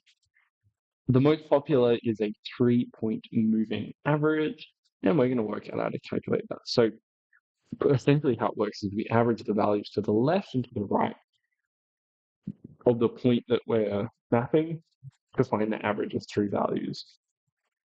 And now when we think about it logically, if I'm finding a 3-point moving average, it's still on the same axis. So I'm still plotting points for January, February, March, April, May, June, July, etc.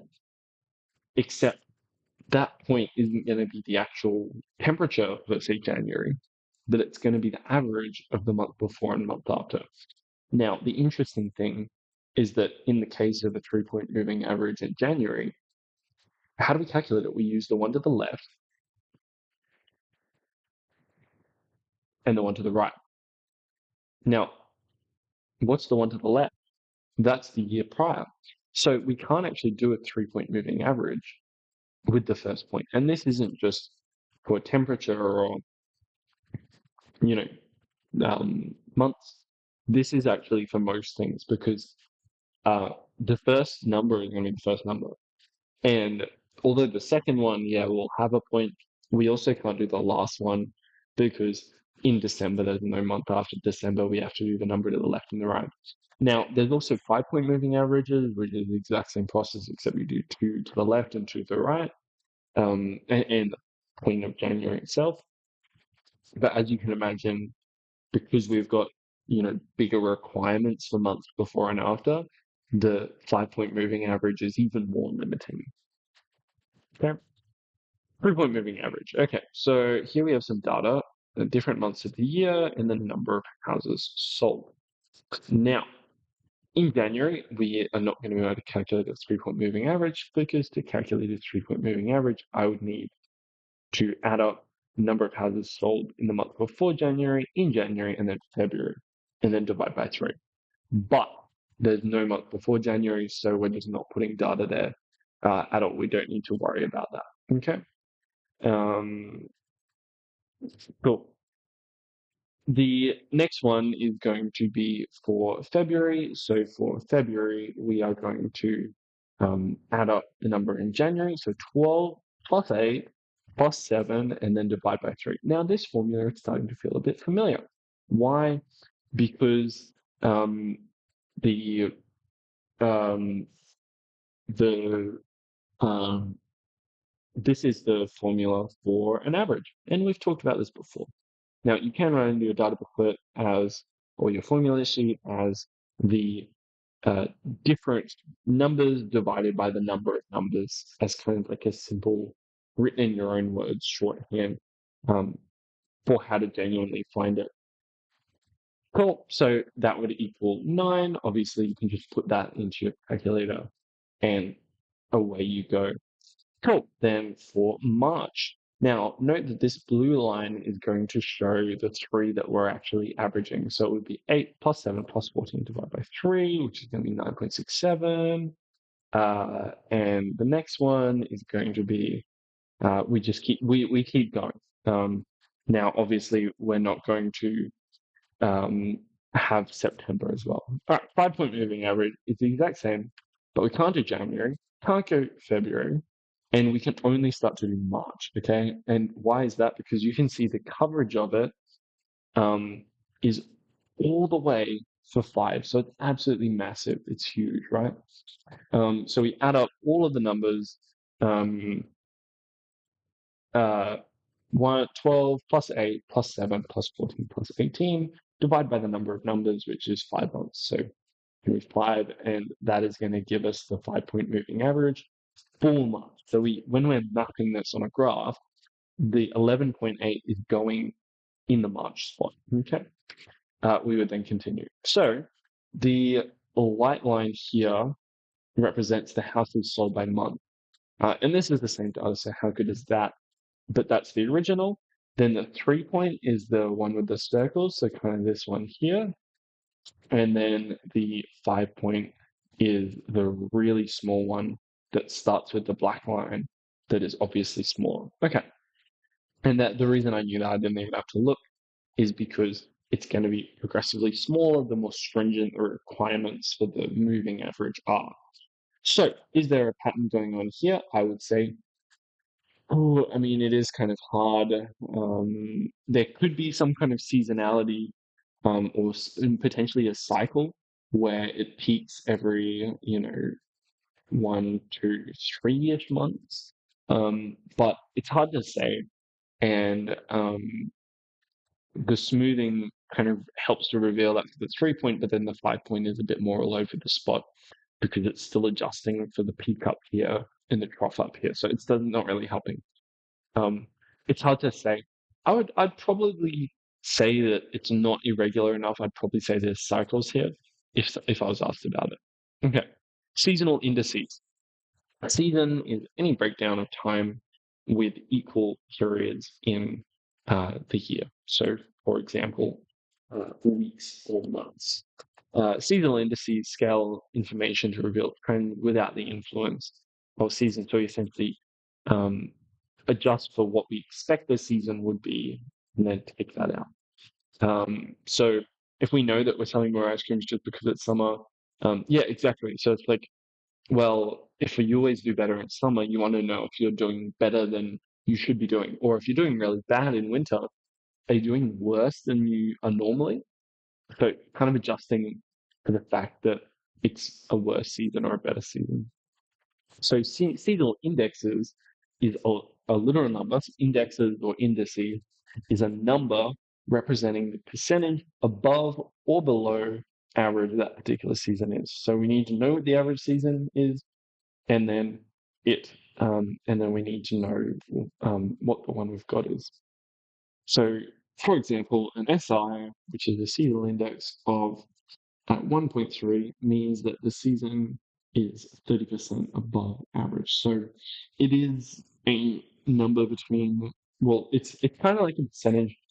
So 1.3 means it's 130% of the original season, which is like 30% more than the 100%, where 100% is like the current season. Okay.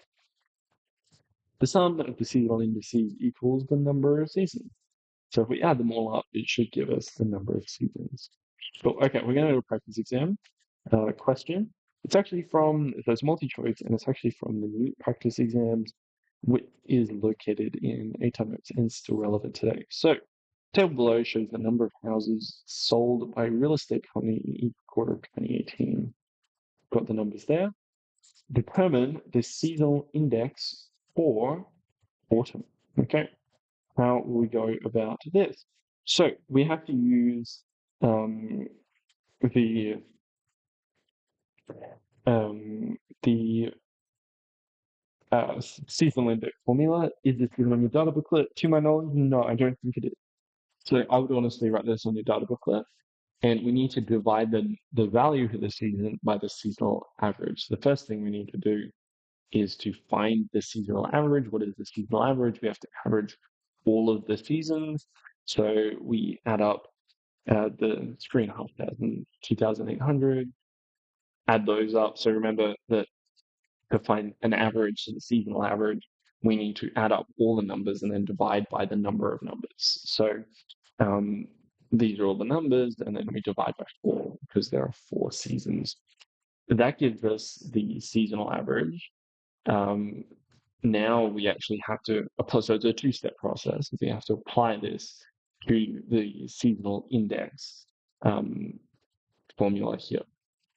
So we are interested in autumn, and we are therefore going to divide 2,837 by 3,020.25, which is going to give us 0.881 to 23 decimal spots. Now, you might think this is, oh, that's a pretty hard question. I have to use two formulas that I don't know right now. Guess what? That's actually a multi-choice question, so it's one of the easier ones. So it tells us the importance of having our formulas written on the formula sheet and practicing using them. Okay, therefore the correct answer is going to be B. Okay, cool.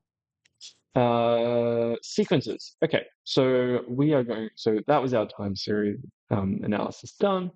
The final one that we're going to do a deep dive on, once again, Earth geometry.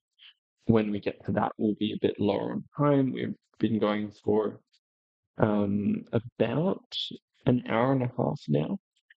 So we've only got about 20, 25 minutes left. Sequences will go pretty quickly, and then Earth geometry. So we're actually pretty close to the end. Bivariate data was actually the biggest topic for today. Earth geometry will be odd, but bearing in mind that it's only introductory, um, you know, I, that should make you feel better because it's going to come up again by your teachers as well.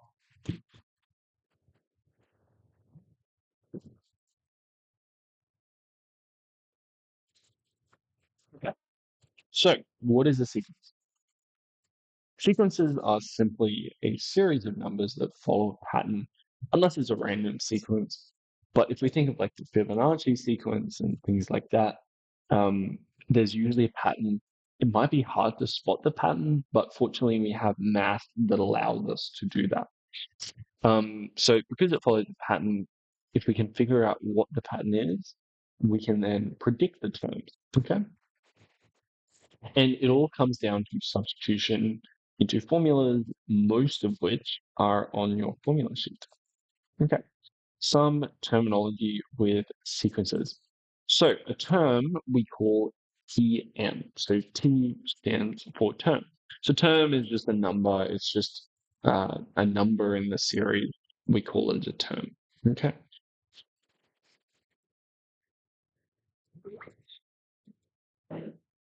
So each number in the sequence is a term. N must always be a whole number. So and that kind of like here's a sequence, and the N is going to be the number of terms that we've gone through. So, um, if it was T2, um, T2 would equal 4, and N, so you might not be familiar with this.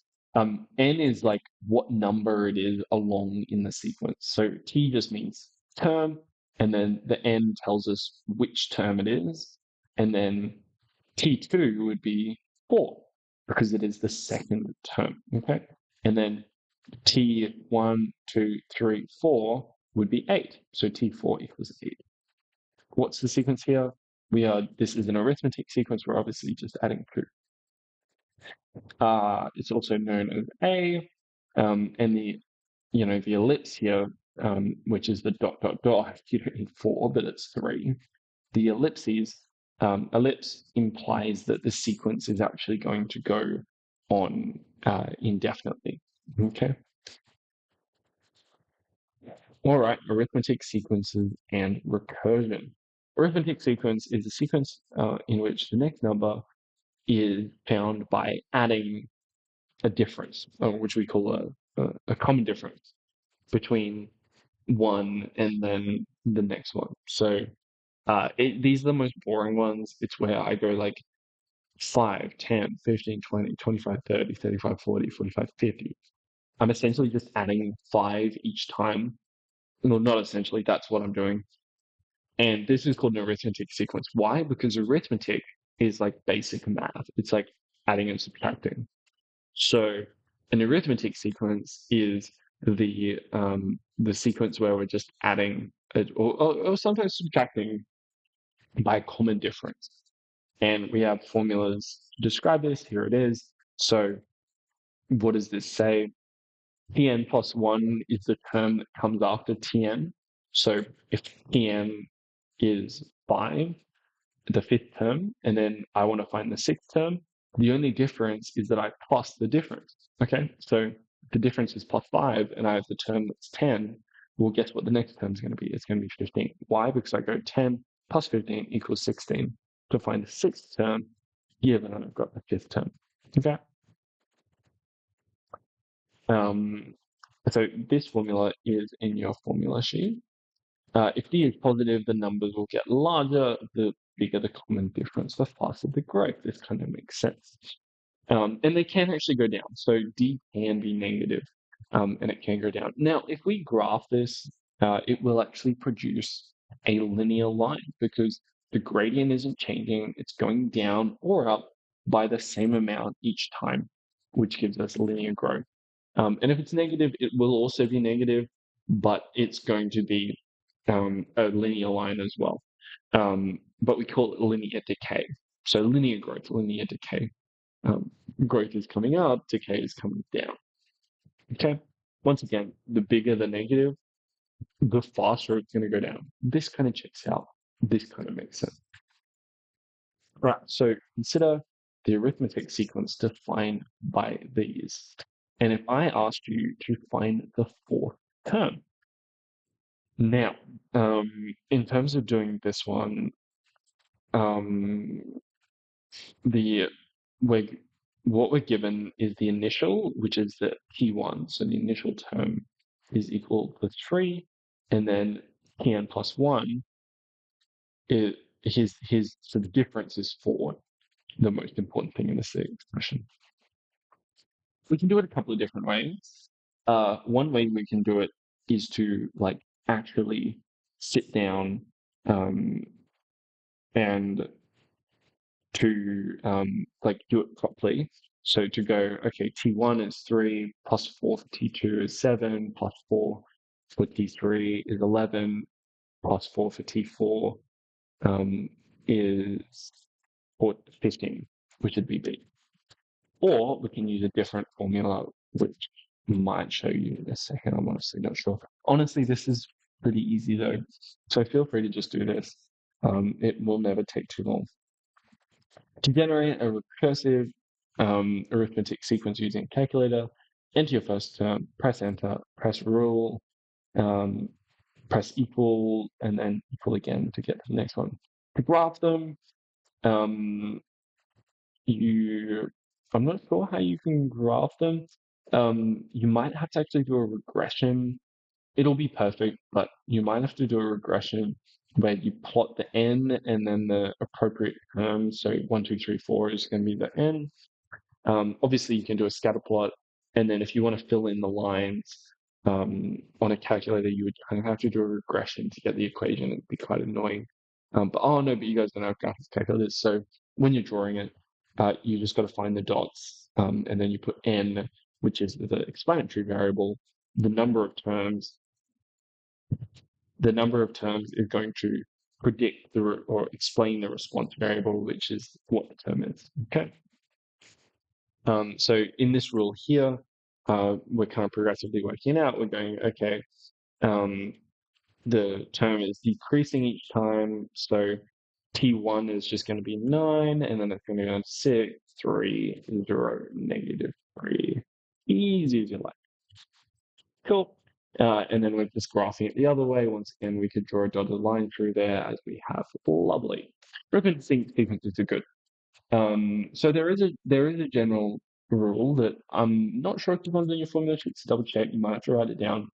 And this one is essentially one where you don't have to know the previous term and work progressively.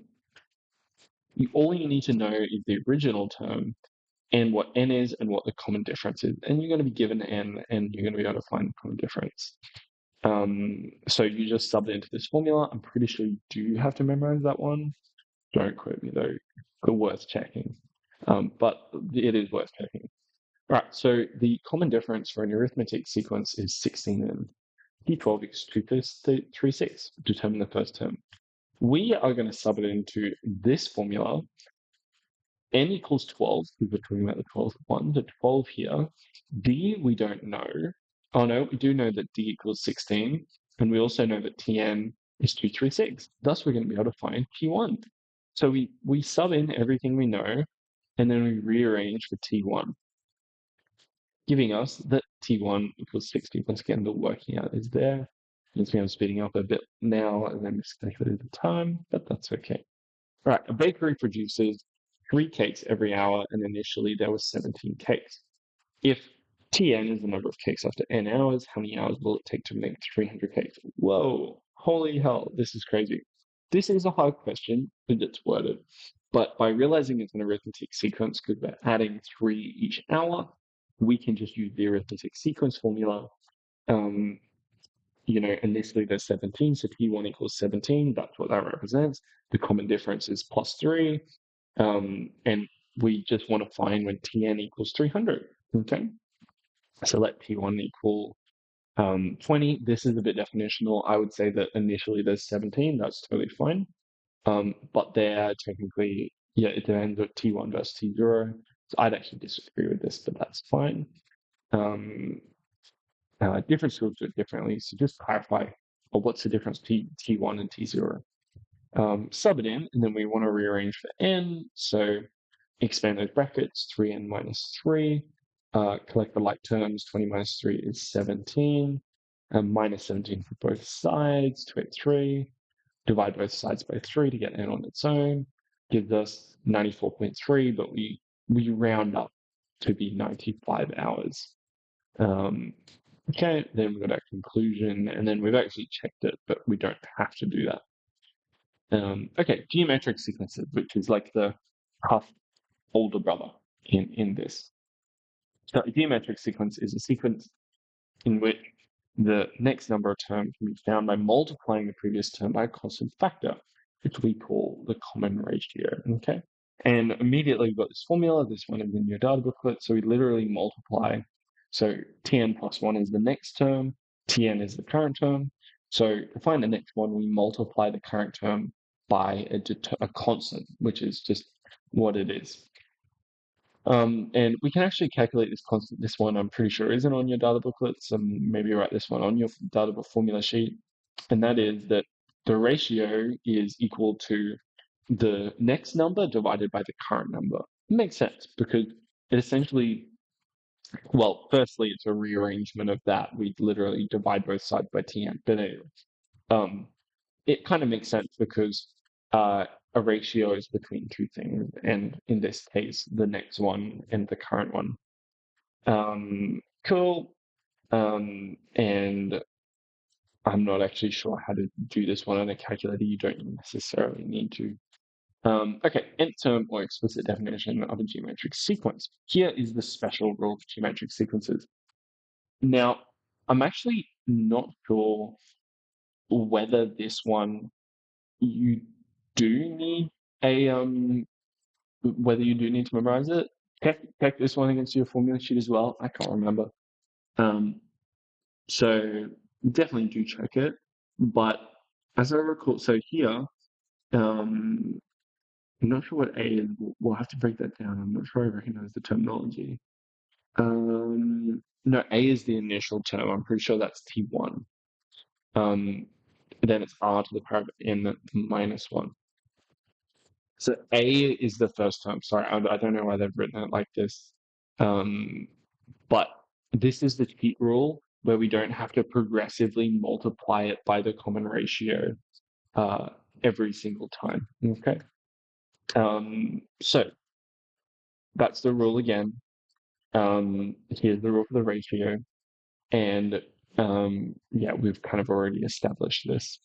So if we were finding the common ratio between these guys, we just pick two of the terms and it doesn't matter what it was. And we divide the latter one, so the one that comes after, by the one that comes before. So for example, 18 divided by 6 or 54 divided by 18 or 6 divided by 2.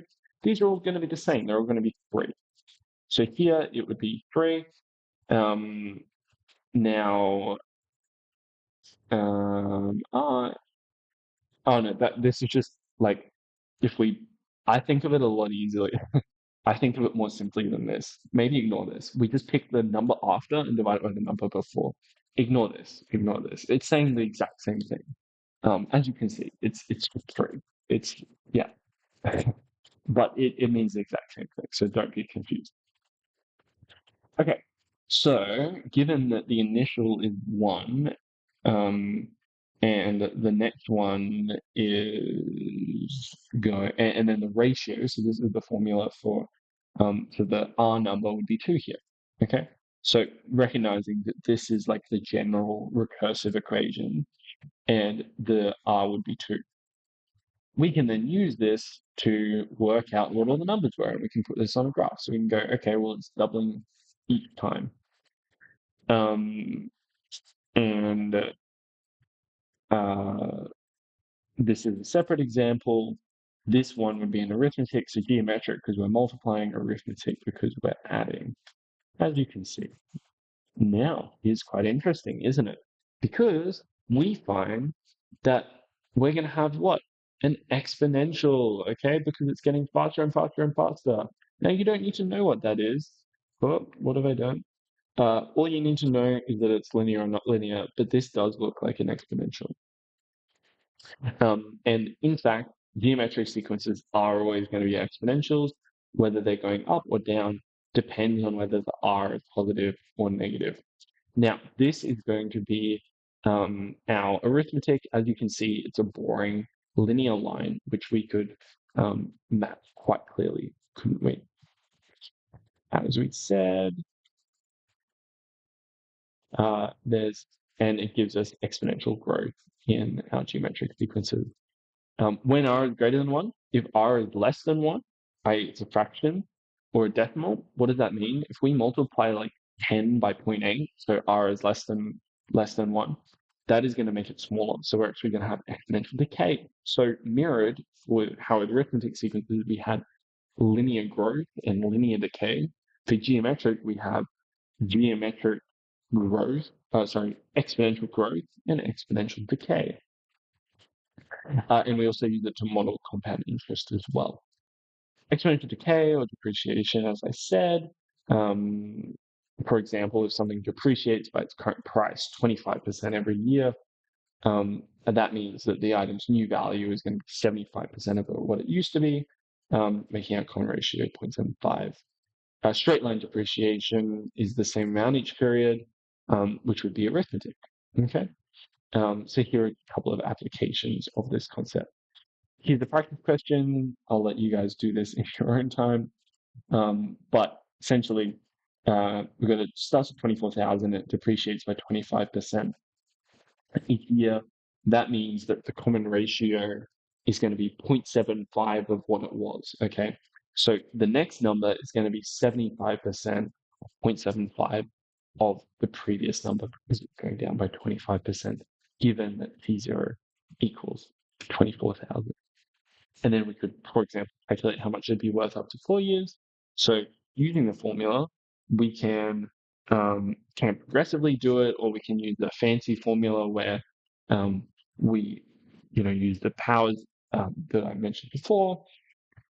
But here we just sub it in, um, And what are we using? Uh,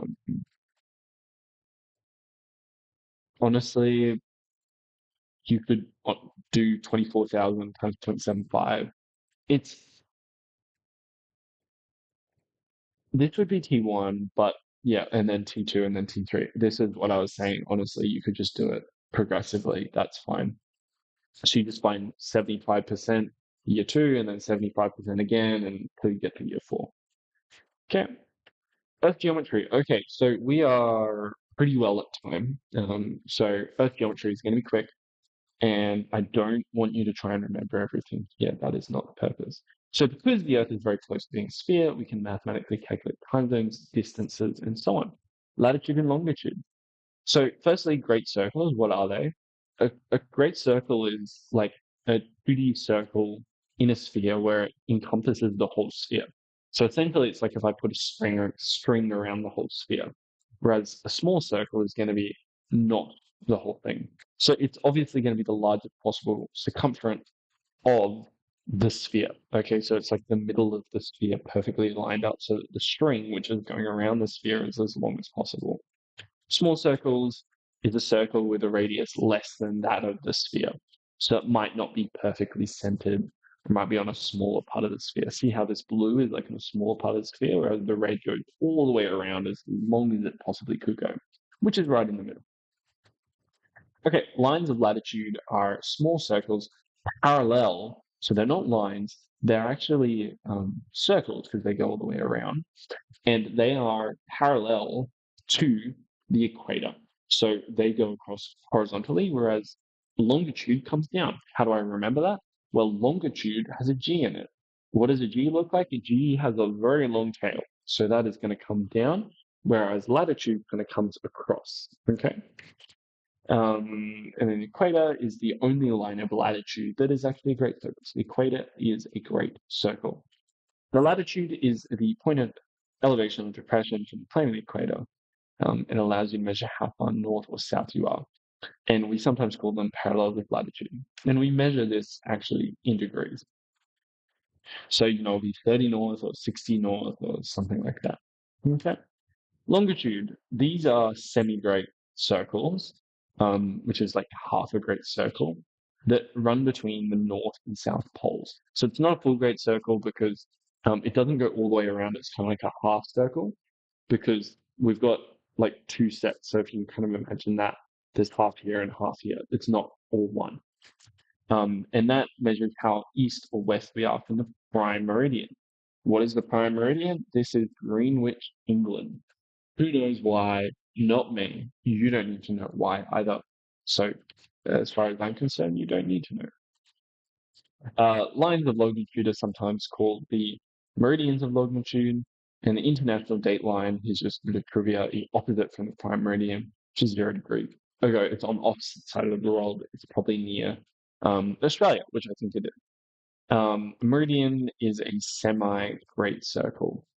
So here's kind of what it looks like from both the top and bottom. All right, longitude and latitude run across the globe, and so every single location can be determined by its position on a line of latitude and its position on a longitude. Um, cool, like that would be 50 north and 20 east. We say latitude first, then longitude. Longitude because it comes first alphabetically, like this many degrees north or south, and then this many degrees east, then west. Okay. For example, Brisbane, which is not where I'm from, is 27.47 degrees south and 153 degrees east. Cool. Distance between points. This only happens if they're on the same longitude. So what we do is we find the angular distance and we multiply it by 112. Okay. So d equals the difference between 2 points and then the angular distance. We don't even know why 112.2 or 111.2, but the points need to be on the same longitude. They need to be like this way, the same. Okay. And this means that they must have the same longitude, whether that's east or west, it doesn't matter, as long as they're the same. Okay, for example, the angular distance between these two spots on the world. Okay, we have 40 degrees north, so we're going to assume that the east and west is the same. Um, what is the angular distance? Well, because they're in different hemispheres, we've like if we imagine this here, if we want to get from the south up to the north, we would go 32 degrees to get up to here, and then we have to go a further 40 to get up to here. No, those adding together, so it's going to be 72. This is why it's honestly so important to draw these kind of things out. So that would be 72 degrees, which we then um, put into the formula and so on. What about these two? Well, to get from 18 to 40, I simply go up by about 22. So I can minus 40 from 18 because you can see visibly that they're quite close. They're both in the same hemisphere, we would say.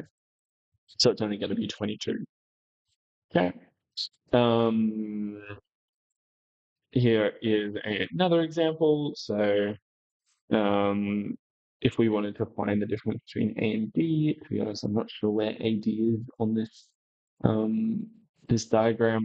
For example, if we had 45 north and 15 north, we would minus them, and then that's the angular distance, AD, and then we multiply 111.2 times 30, and that would give us an answer. Okay. Lovely. So, and then if it's on a different hemisphere, so if it's not super close like this, we actually add the angles. So if it was like down at 30 degrees, which it is, we would add 30 because we've got to get back to zero before we can then go to 45. So I just imagine it like we're driving up to there. I hope that makes sense. Okay, difference between points. To calculate distance between 2 points on the same latitude, it can be a little bit more complicated. So we knew that every great circle, before we knew that every um, great circle would be the same size, but now we have 2 points on the same latitude. We use this formula. So it is a little bit harder and it's a bit annoying. Um, but you know, that's okay. Because we can do it. You just got to remember that so before we were talking about whether it was in the same longitude, now we're talking about the latitude, and latitude is the harder one. So the angular distance is the change in the longitudinal angle. So the change in the ones that aren't the same, and then the degrees, so cos degrees, is theta, which is the shared latitude. Okay, so here's the formula. Let's say that we had, so both the longitudes are going to have to be east and west. Once again, if it's in different hemispheres, we're going to add them up if they're far away. Um, Now, there is a little bit of a trick here. So if the sum is above 180, we need to subtract the sum from 360 to find the shortest angular distance. Because guess what? Let's say that let's say that um, it's like an eight. How do I explain? It's kind of like, what's the point if, I've got a circle and I'm like, okay, to get around the circle, it looks like it's going to be 18 hours. But I'm like, hang on, we can just go this way and it's only 6 hours. That's kind of what we're talking about. Okay. So if we had 12 degrees north, and that's kept the same. So once again, we're dealing with the same latitude here because latitude comes first. Um, and then we've got different longitudes. 140 east and west. Obviously, these are in different hemispheres because there's east and west. Usually, we would then add these up, so it'd be 270. But minus that from 360, and we actually get 90, and that is going to be the furthest away, and that'll be our angle. Okay. We also divide the world into time zones, including meridians of longitude. True time is the Greenwich prime meridian. West is behind, east is ahead, like on a timeline. In Australia is 10, almost as far ahead as it gets. Actually, New Zealand is the first place to get the New Year. Technically, if you fly from New Zealand, celebrate midnight at New Zealand, and then fly to Hawaii, you'll be in time to catch the New Year's at Hawaii, which is pretty cool. So you get to celebrate New Year's twice. So we assume the Earth rotates 360 degrees over 24 hours to find the time difference to be 15 degrees. For every time difference of 1 hour should be 15-degree change in longitude. 1 degree is 4 minutes. Could be worth memorizing them. So we don't care about latitude, we only care about longitude.